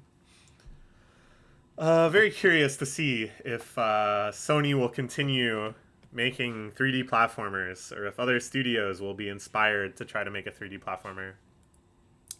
Alright, let's talk about Chunithm! Woohoo! I kind of want to go play Chunithm today. Maybe I will, maybe I will. So, I started playing this when Yume Arcade, now one of my favorite places in the whole city, opened up here in Toronto. This is an endeavor that was launched in part by some friends of mine. And the whole time I was hearing about it from them, I thought, no fucking way. I will believe it when I am in there playing and not a moment sooner. Can you really put a rhythm game arcade in downtown Toronto? You can. Japanese rhythm games exist only 20 minutes away from me. That's amazing. That's almost too good. Because before, if I wanted to play a game like this, I would have to go to Japan. And when I'm in Japan, there's a whole lot of other stuff I want to do, and so I don't actually end up spending all day, every day at the arcade. Here, there is no such restraint. There is no such conflicting priorities, or at least there ought to be, but sometimes there aren't. And I can indeed spend all day, every day at the arcade if I so choose. And Mahjong, they got automatic Mahjong tables there. There's like always people down for a pickup game of Mahjong. My life might be over. But it's okay. How could it get any better than that? Rhythm games, to me, have always been about suffering. Rhythm games, to me, are like exercises where you test your human limitations in rhythm, in precision, in stamina, in pain tolerance. How much are you willing to endure to finish out a hard chart? How much are you willing to endure to practice, to push your limits? How long can you do that for? How precise can you remain even under those strenuous circumstances? How rhythmically attuned are you to the music? All of those things you just want to maximally test. And that's what rhythm games are. And you gotta fail. It's mostly about failing. You gotta hit wall after wall after wall, and only climb up to that next plateau, make it to the top of the cliff after lots of sweat, after some tears, and after sometimes some blood. You know, playing ITG Stamina, I roughed up my feet pretty bad sometimes. There will be blood. To me, the joy of conquering these adversarial challenges, which in fact, it's even worse. They're not even adversarial. They are just indifferent. It's one thing to be playing like a multiplayer game and have a rival, and that person really wants to beat you, and they struggle themselves. They are struggling in parallel with you to stay ahead of you. That sort of adversarial challenge is really, really, really hard to overcome. And psychologically, it can be very intense. But even more challenging psychologically to me is the fact that in rhythm games, the boss chart, it just exists. It just sits there on the menu waiting for you to choose it. It has no ill will towards you.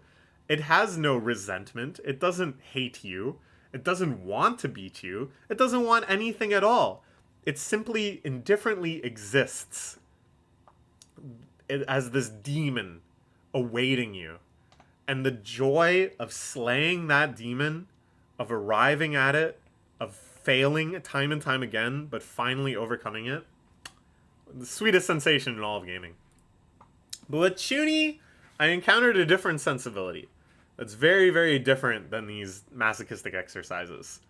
And I would say this is kind of the modern rhythm gaming sensibility, that if you play a game after, say, maybe Sound Voltex, all of these new Sega games, all of the most popular rhythm games right now, it has a very, very different sensibility. It's still hard as hell for sure. But the hardness is much more concentrated in taking a score from S to triple S, in getting that kind of final major hurdle of consistency and accuracy, or in trying the hardest charts in the game, you know, going into that final echelon of difficulty. That's where the true challenge is concentrated.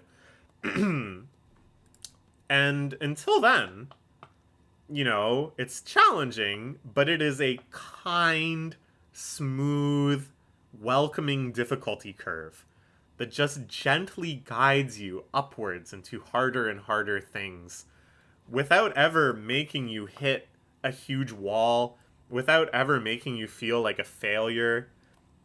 There is just such a plethora of fun chart ideas and really surprising fun gimmicks at even low-level charts. You know, another kind of hallmark of rhythm gaming is that if there's something strange or unique or interesting about a chart, it's probably a really, really hard chart. And you kind of got to earn your way to even challenge that. That all of the gimmicks make use of, like, the hardest parts of the game, to some extent. And it's kind of like all you get at lower difficulties at most is, like, toy versions of those gimmicks, or generally just more straightforward, easy things. With Chuni, it's like they introduce some sort of, like, really silly gimmick, like spelling characters with slide notes, or doing, like, weird air synchronization with the ground notes.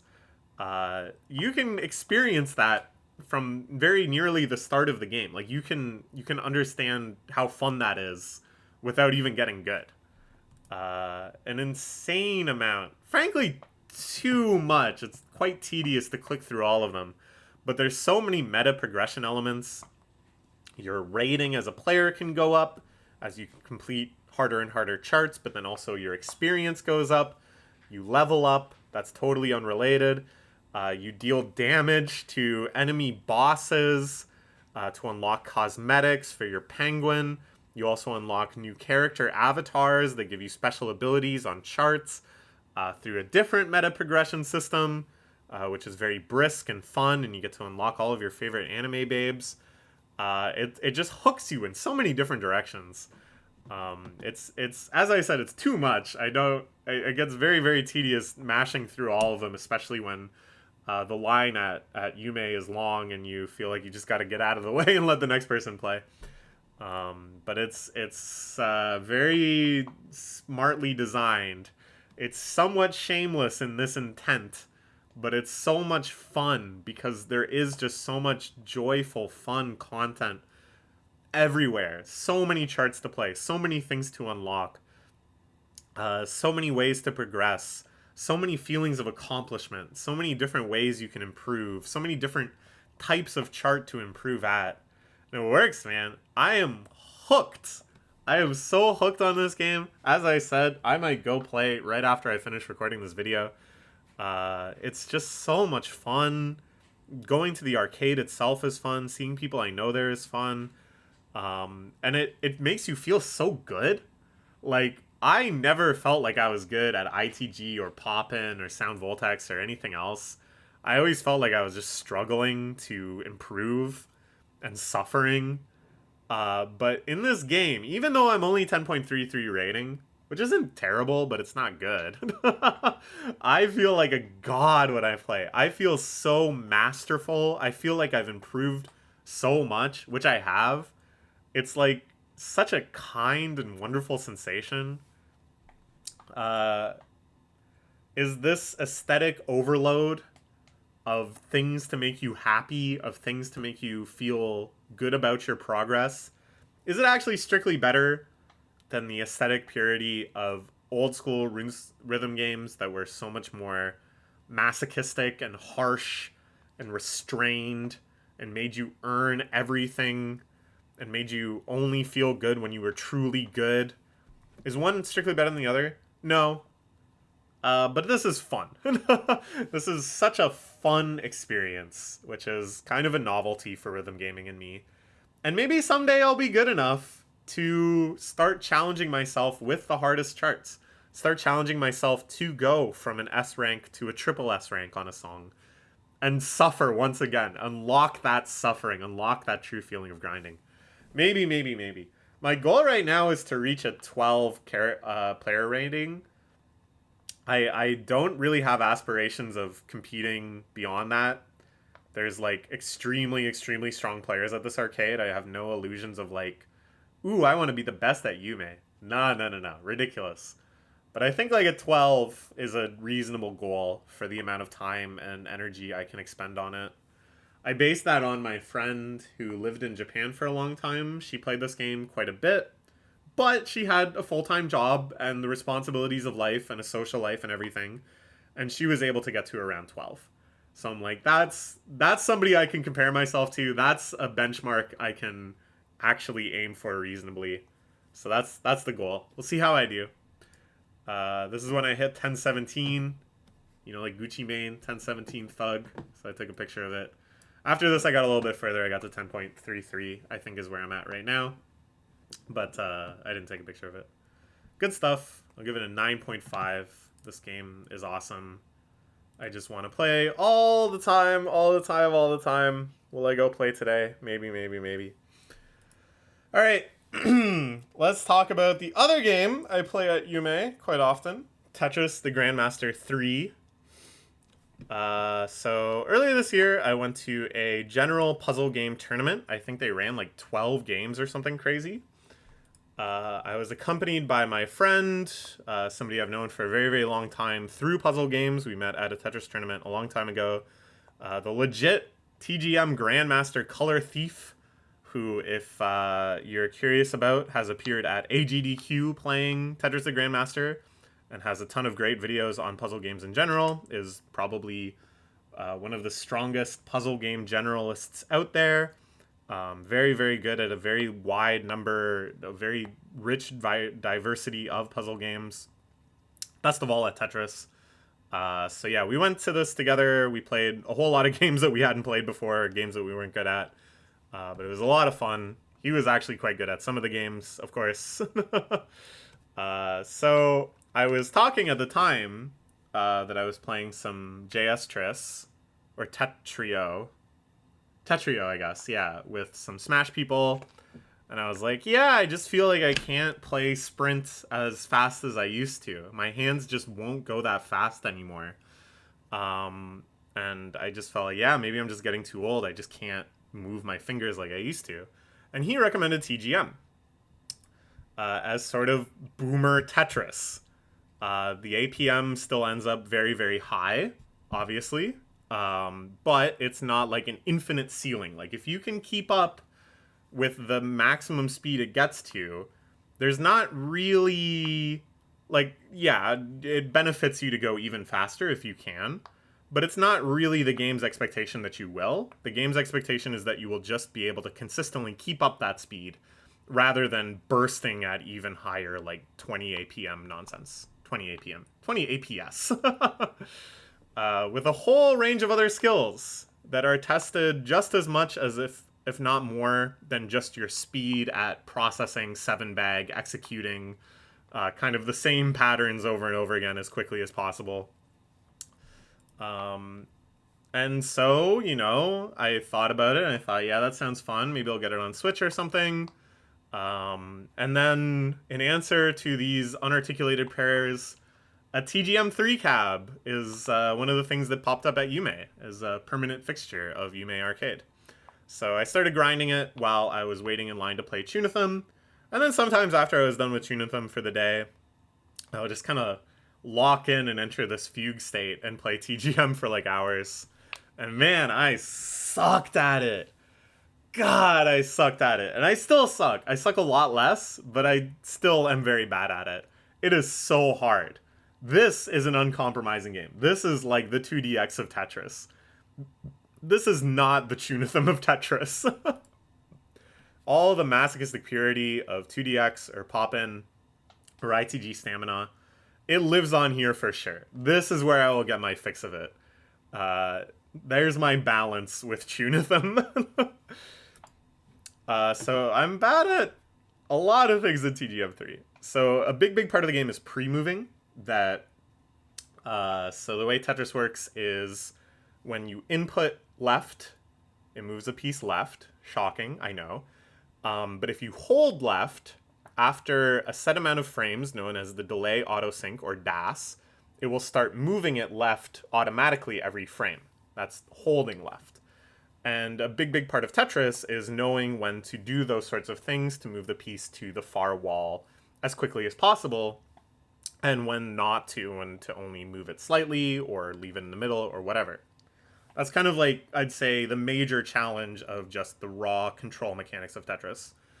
And in TGM, one of the features is in the space between locking down one piece and when the next piece emerges, you can buffer your DAS movement. So if you're holding left, it will spawn already having the automatic hit left every frame thing going on, which is essential for playing at the higher difficulties at the higher speeds. You need to be locked in looking at your next cue, knowing exactly when to pre-move in either direction. You need to be strategizing about that already. You really should be looking multiple pieces ahead. Similarly, you can also buffer a rotate input such that on the very first frame it appears, it will rotate to the orientation you want. And this is actually very essential, because when you're at 20 gravity, i.e. the pieces move to the bottom of the screen in one frame, if they move to the bottom of the frame, or the bottom of the screen, and then you try to rotate it, it can often get like stuck in some situations and not rotate the way you want it to. So pre-rotating is huge, just as huge as pre-moving in a lot of situations, and I am so bad at either of them. I just have not built up the instinct to do this. Handling non-7 bag, I think TGM3 uses like 63 bag or something. I can't remember how it works exactly, but the randomizer is different than most of the other Tetris games I played, is my point. And it really makes you realize how much you were relying on 7 bag, which is the friendliest and most forgiving randomization, where every 7 pieces you're guaranteed to get one of each piece. It's hard not to build around that and to have contingency for like, well, if I've created a gap for this piece, what if I just don't get that piece for a long time? And in turn, that leads to mistakes, either input mistakes or just piece alignment mistakes where I've put myself in a bad spot. I have nowhere to go with a piece and it creates a hole or a gap or whatever. I'm very bad at fixing those, because in 7 bag, they just don't occur that often. In nicer control schemes, they don't occur that often. It's very hard for me to judge the viability of moving pieces at 20G, especially, knowing how long my lockout time is, knowing if I can actually make the inputs with my own skill, judging the rotation system, like knowing when those impossible rotations occur. Middle stacking is huge in TGM because of 20G. You want to put yourself in a position where you've built up mostly the middle, and you can slide the bricks down to either side using pre-moves. Very bad at that. That is not my instinct. I am a side well developer, using hold strategically, because when I was playing Sprint, I never used hold, which is not good, but that's just kind of how I played. And hold is like very essential in TGM3. And consistency, which is the core of actually improving at TGM3. The ranking system judges you and gives you promotional opportunities to rank up based on like the average scoring of your last few games. And my consistency is all over the place. Sometimes I'm going to have a really brilliant run where I'm just locked in and everything is clicking. And then I get in my head about it, and then the next 3 runs are garbage. So everything was working against me. But it is workable APM-wise, just like my friend said. I never felt like physically defeated. I never felt like, oh god, I just can't go this fast. I can process the game at the fastest 20G speeds, and I can grind it out without feeling sore, without feeling like, oh, I just can't go that fast. So it is, viable. It's a boomer Tetris game that I can play and enjoy. And all of these other things, all of these million things that I'm bad at, I can improve at. I surely can. I had to get used to playing on arcade stick again. But now that I am kind of used to it again, I really, really love it. It's so satisfying and fun to play on. And now it really does feel like all the mistakes are my fault. Input errors and stuff are more around judgment and screwing up the sequence of inputs I need to make rather than just wrestling with the hardware itself. So it's like really satisfying, but man, there are so many mistakes. I just want one run without any major errors where I can truly see like, okay, what is my ceiling right now in terms of performance? And not just what am I reduced to because of misinputs or misjudgments. My best run was an S4, which is actually quite good. I'm quite happy with an S4. But in terms of my rating, I've only qualified for 3. So if you don't know TGM, the ratings go from 9 to 1, so decreasing. And then once you get to 1, the next rank is S1, which goes up to S9, increasing. And then after that, it goes to M1, and then M1 to M9, and then capital M, and then MX or something, MP. It doesn't even matter after that. And then after all of that is Grandmaster, GM. So I'm a long, long ways away from that. My goal right now is to just actually get a qualification for an S rank, which will require a major, major improvement in my consistency. And then from there, see if I can push into the higher S ranks or something. If I can make it to the M ranks, I'll be very, very pleased with myself. But I think that's far beyond my current skill level. Like, I'd actually really have to improve and not just get more consistent. Yeah, goal is an S4 qualification. See you next year. We'll see if we can do it.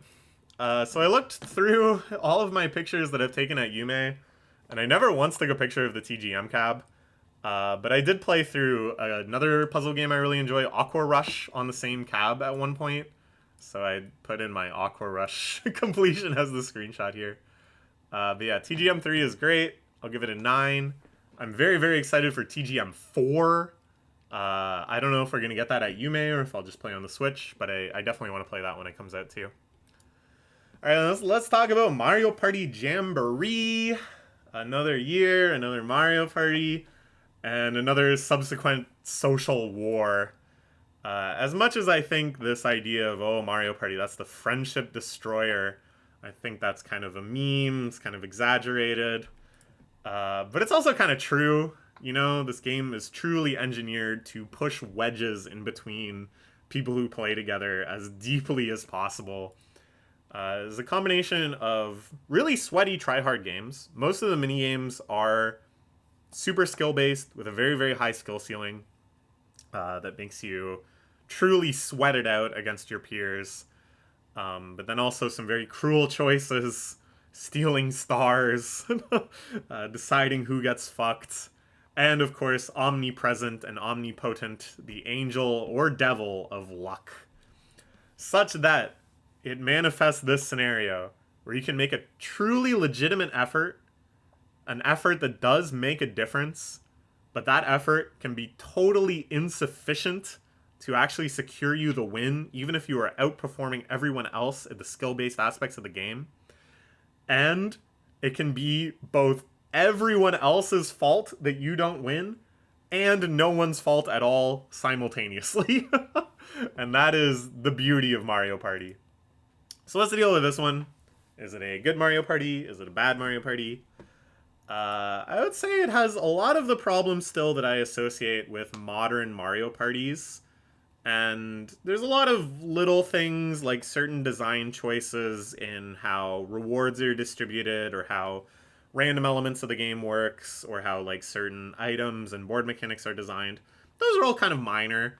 The big one is slowness. All of the modern Mario Party games are so slow outside of the actual mini games. Every aspect of it is beleaguered with just unnecessary slowness. Cutscenes for everything happening, explanations of everything happening to a totally redundant, aimed at toddlers extent. So many redundant animations, like okay, this is one that stood out in my mind. You can get the Bowser Jr. buddy, who whenever you land on a square, he puts down like a trap space on the square. Sure, neat idea. And it's like you land on the square, you do your normal I got 3 coins or whatever. Bowser Jr. does his I got 3 coins animation. Then he does his I'm activating my power. And then it plays a separate cutscene where he activates his power. He does an animation to show that he's activating his power, to be like, oh, the power was triggered. And then there's another active animation that actually shows the thing happen. So you land on a square and like 4 fairly slow animations all have to play out. Oh man. And then this I feel like is the biggest kind of insult of all. There's a lot of like cutscenes that happen through different board mechanics and stuff. And I don't know, they're like fine, they're charming, the board mechanics themselves are fun, but it's like, oh, you landed on the square where you ride like the escalator down. You gotta watch yourself go down on the escalator. Then you can press a button to fast forward the cutscene of you going down the escalator, and it plays it in like hyper VHS, like the sound effects get higher pitched, and there's like a whining sound, and there's like the staticky overlay of something being fast forwarded. But it goes like 1.25 times faster. It barely goes any faster. It just feels like such an insult. So yeah, it takes a long ass time to get through a game. And the biggest new element of this one, which is there's these buddies you can recruit. This was in a previous Mario Party as well. But now to recruit them, when you go run into them, you have to play this whole minigame gauntlet, all 4 people. And they're really, really fun. I really like the gauntlet minigames. Those are some of my favorites. But it's like, suddenly this one turn adds like a 10-minute break, probably more than 10 minutes, to play through all these things. And it may be something like totally inconsequential. Like often having the buddy does not really change anything. Or you can have the buddy stolen by the very next person, because you can have your buddy stolen just by somebody moving past you. So it's like you do all of that, you win the game, you get the buddy, and then the next person rolls and they just take your buddy. And then like that's it. And you just spent 10 minutes for that to happen. It's just everything just takes so long. I think it's best exemplified by the fact that they always give you like a time estimate for each like turn setting, and it used to be that I think like 20 turns was an hour, and now it's like 10 turns is an hour. Like I think it takes twice as long as old Mario parties. But on the other hand, as frustrating as that is, and as much as that kind of reduces the amount of Mario Party you actually get to play, the Mario Party you play is sweet. The mini games in this game like really hit the spot. There aren't a ton of like total insta classics, but it's more that the floor is really high. Like almost every game, I'm like, ooh, this is a good one. And they're so diverse too. There's such a wide amount of skills being tested. Like not just pure platforming, not just pure action or PvP or whatever, although there is enough of those too. But like your rhythm is being tested, your observational skills are being tested, your memory is being tested, your ability to recreate a photograph is tested, your ability to judge what is the halfway point of an asymmetrical shape is being tested. I think it really exemplifies the spirit of the game, because it's like, even if you're not good at video games per se, you could be way better than all of your gamer friends at one of these more niche, strange skills. And I find it so engaging to, suddenly be plunged in a minigame where it's like my friends that I've played tons of other video games with, now we are competing in our ability to notice when something changes in the background or to count something really quickly. And I feel like this is like something that Mario Party has always been good at, and this is just the best one yet, I think, at reaching that diversity.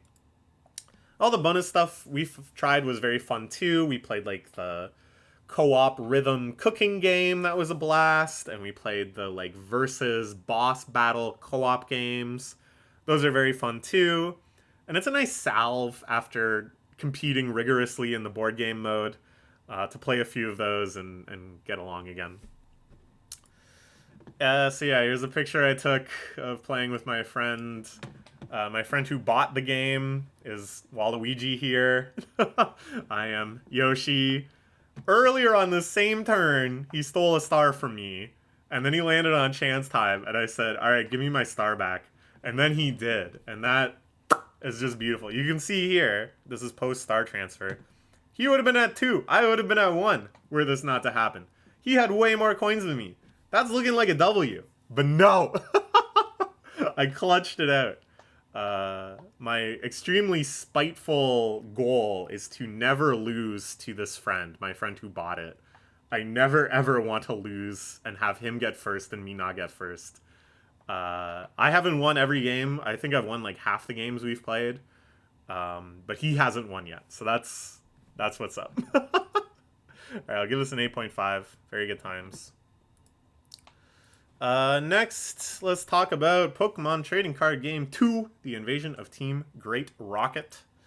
The beginning, and in some sense, the eternity of the 2024 Retroid arc. I bought myself a Retroid Pocket Pro, the Retroid 4 Pro.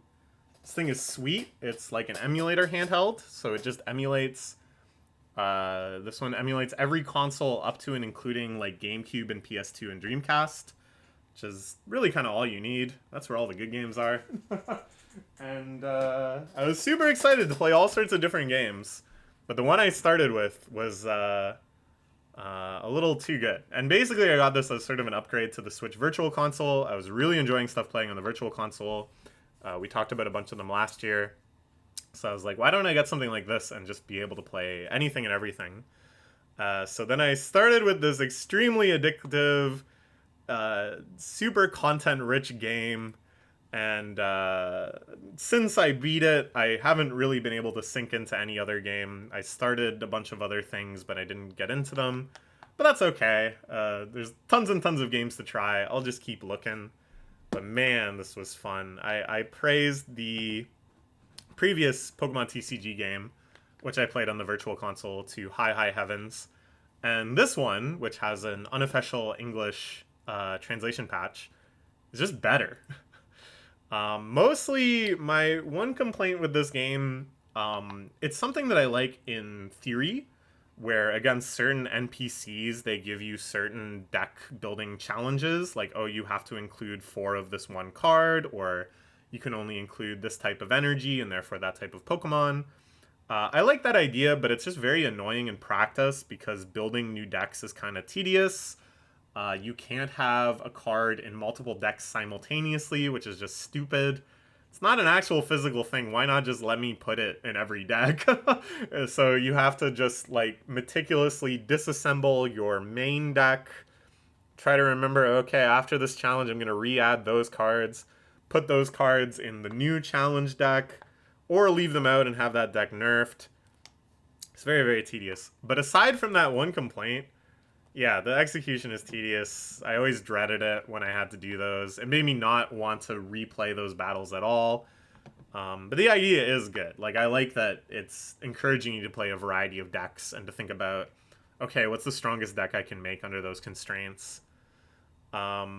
I think it's also very funny that even though this game is like way, way more content rich than the first game and has all sorts of crazy, cool side challenges and post-game stuff that we'll talk about, it really didn't add that many new cards. It came out not that long after the first game, and the only new set at the time was the Team Rocket set. So they just added that and a bunch of promos. And the set really does not have any strong cards. Like, there's a couple that are pretty good, and there's some interesting things to build around in the Rocket set. And the promos are all, like, very, very weak. I love their artwork, and I think they're very cute, and I kind of want to track down IRL copies of these promo cards. The actual strong cards that you might want to run is exactly one. Hungry Snorlax. My beloved Hungry Snorlax. That card is so sick. Yeah, it's like not really that much of a change in terms of the actual meta from the first game. But it's more just that they've expanded what you can do so much. And it has the same high APM execution gameplay, which I described at length in my previous video talking about the original game. It was probably like the most autistic I have ever been on video, where basically I was just praising at length the fact that you can execute the menuing of this game so quickly that it feels like high APM, and it actually becomes very, very engaging, even though it is a turn-based card game. And moving around the map is also extremely quickly. The overworld is basically just a menu where you select where you want to go, and then you can just like run around really fast in all these rooms and engage with people.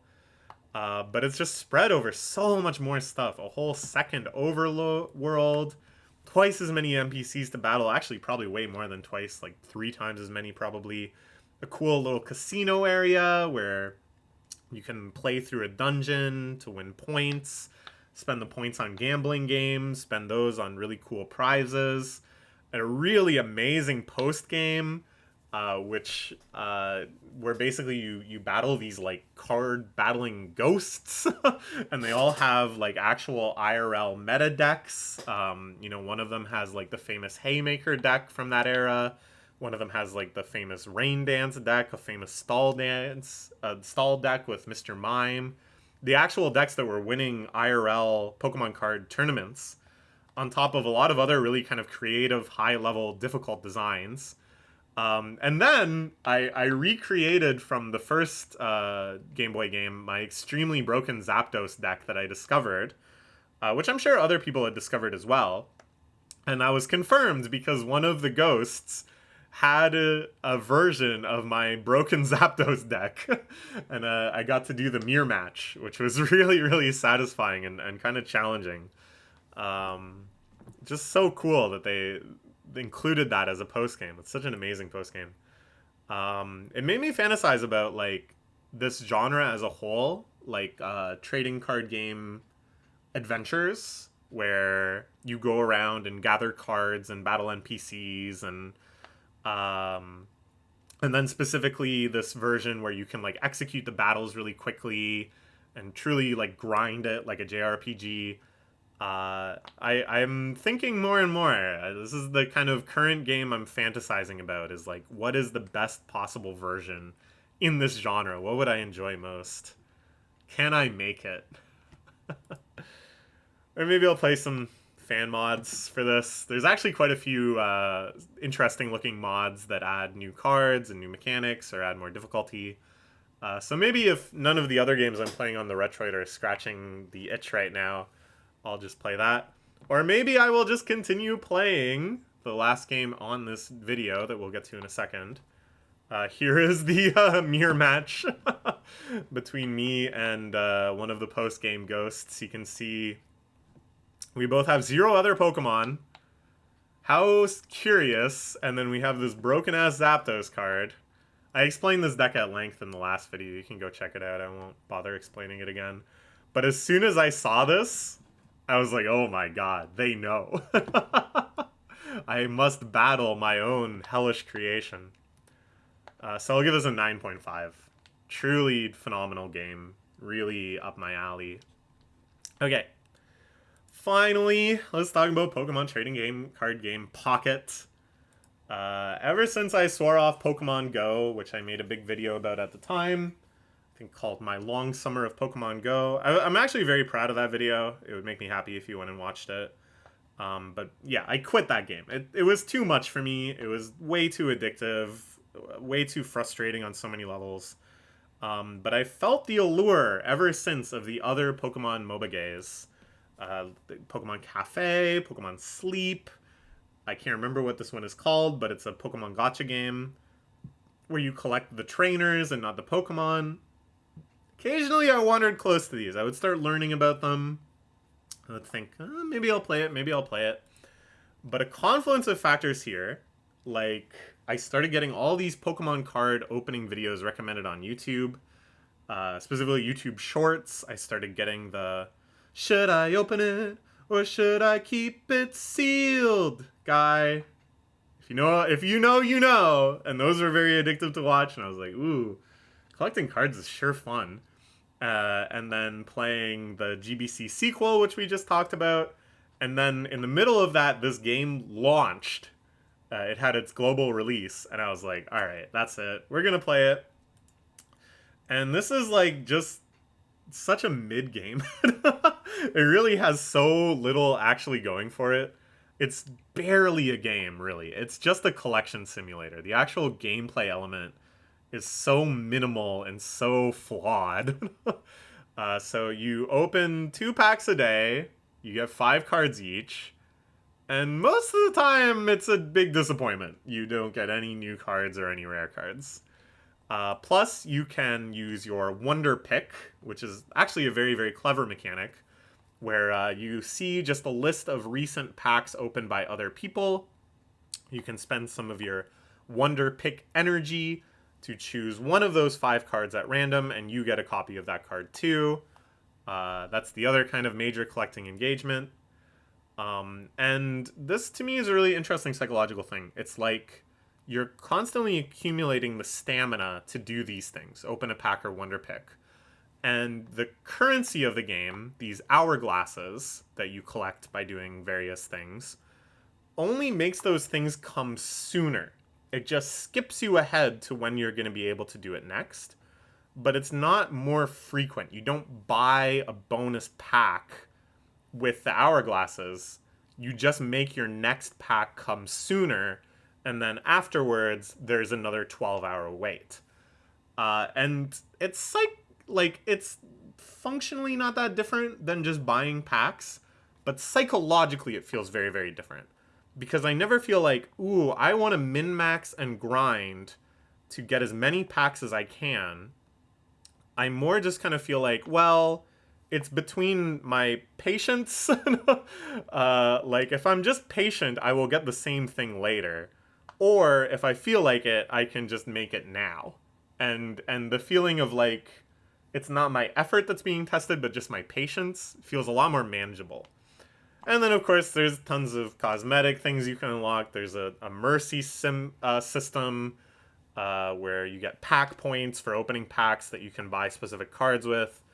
And there's like 8 other currencies for different shops and events and stuff. You know, that's MOBA game. Every MOBA game needs like 8 currencies. But I really appreciate that there's like no real grind. There's no way for me to push forward on my goals that isn't also accomplished just by waiting.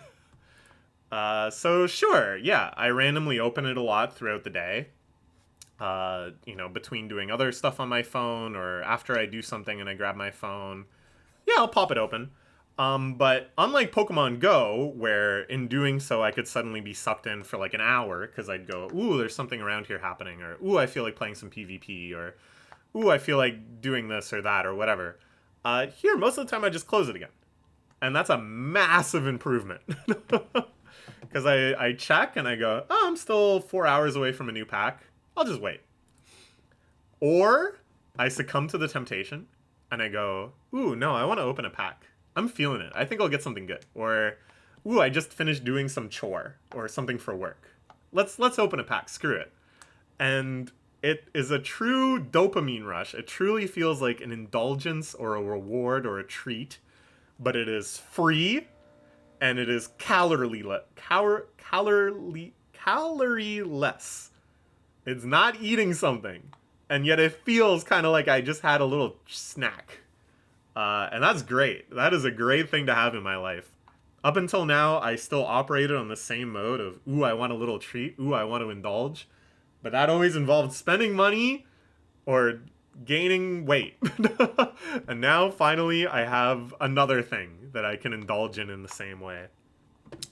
And of course, there is actually gameplay. There's a battle mode that I think is very mid. It's like a simplified version of the normal card game. It's kind of fun, but it's not fun enough that I just want to grind PvP. And there's so few rewards for PvP, and they're all cosmetic, so I really just don't care. Instead, I just do the PvE stuff to get the unlocks. It's like, alright, that's fine. It just really does not suffer me. It does not entrap me. It does not addict me. Just what I want. Because, like, Pogo PvP, it sucked. I hated it. I suffered through it. All the time, though, because there was rewards I wanted. Because you can get legendary encounters and grind for legendary shinies if you abuse PvP. And I min-maxed the hell out of it, and it was all for naught. So I am still doing some minor MOBA game min-maxing nonsense. I was really trying to get the Mew card for completing the Kanto Pokedex. I wanted to do that before the new set came out and kind of took my attention away. And I was able to do it, but it involved like a lot of calculations and a lot of strategic stuff around wonder picking. And that was kind of fun in a way. Like, it's satisfying to kind of make a plan in a game like this and then wield whatever agency you have, which is minimal, to make it happen. But at the same time, it kind of scared me because I was like, theoretically, if this was a lot more complex, I probably would have put way too much time and effort into it. But it wasn't. It was very minor, and I can't really see that changing. I think even if I want to scheme as hard as possible and plan as hard as possible and stuff, the ceiling is so low, it's not going to take over my life very much. Basically what I've realized is I crave some way in my life to collect Pokemon. I think because I played Pokemon at the tender age of like 6, a certain part of my brain is now rewired to want to collect Pokemon. I need some way in my life, I think, to engage with the series by collecting. I want to catch them all. And I think this is like the most ideal way so far. As long as the content release schedule can remain at a good pace where I feel accomplished and I can kind of get what I want out of each set before the next one comes along, but not so infrequent that I get bored, which so far they've been nailing. I could see myself playing this for a long, long time, and I hope it succeeds for a long, long time. Because it's really exciting to me to think of like all these different Pokemon that I like. What's a Pokemon I like? Wugtrio. I love Wugtrio. Someday there's going to be a Wugtrio card that gets released for TCG Pocket. And it's like, sweet. I can't wait to open packs looking for that Wugtrio card. So here's my Mew. I did it. Still I know maybe like 6 or 7 people playing this game. I don't know anybody else that got Mew. That's my point of pride. My mom is playing this. She's gotten so much more lucky than me. She's pulled all of the immersive art so far. Ugh. But she hasn't got Mew. I got Mew. That's what I grinded for. That's what I was calculating all of the best odds for wonder picks and allocating my pack points strategically and working out which pack I should open to give myself the best odds and all that min-maxing. It was rewarded! I got Mew. So I'll give this game a 9. I'm very happy with it so far. Even though I said it's like barely a game. It's working for me. Okay, and that's it. Solid 2.5 hours of talking about video games. I had a lot of fun playing video games. I had a lot of fun talking about them right now. We'll be doing a similar video on TV shows. Hopefully do that one pretty soon. And then we got a whole bunch of lists. I'm very excited to make these lists. So look forward to that. Bye-bye for now.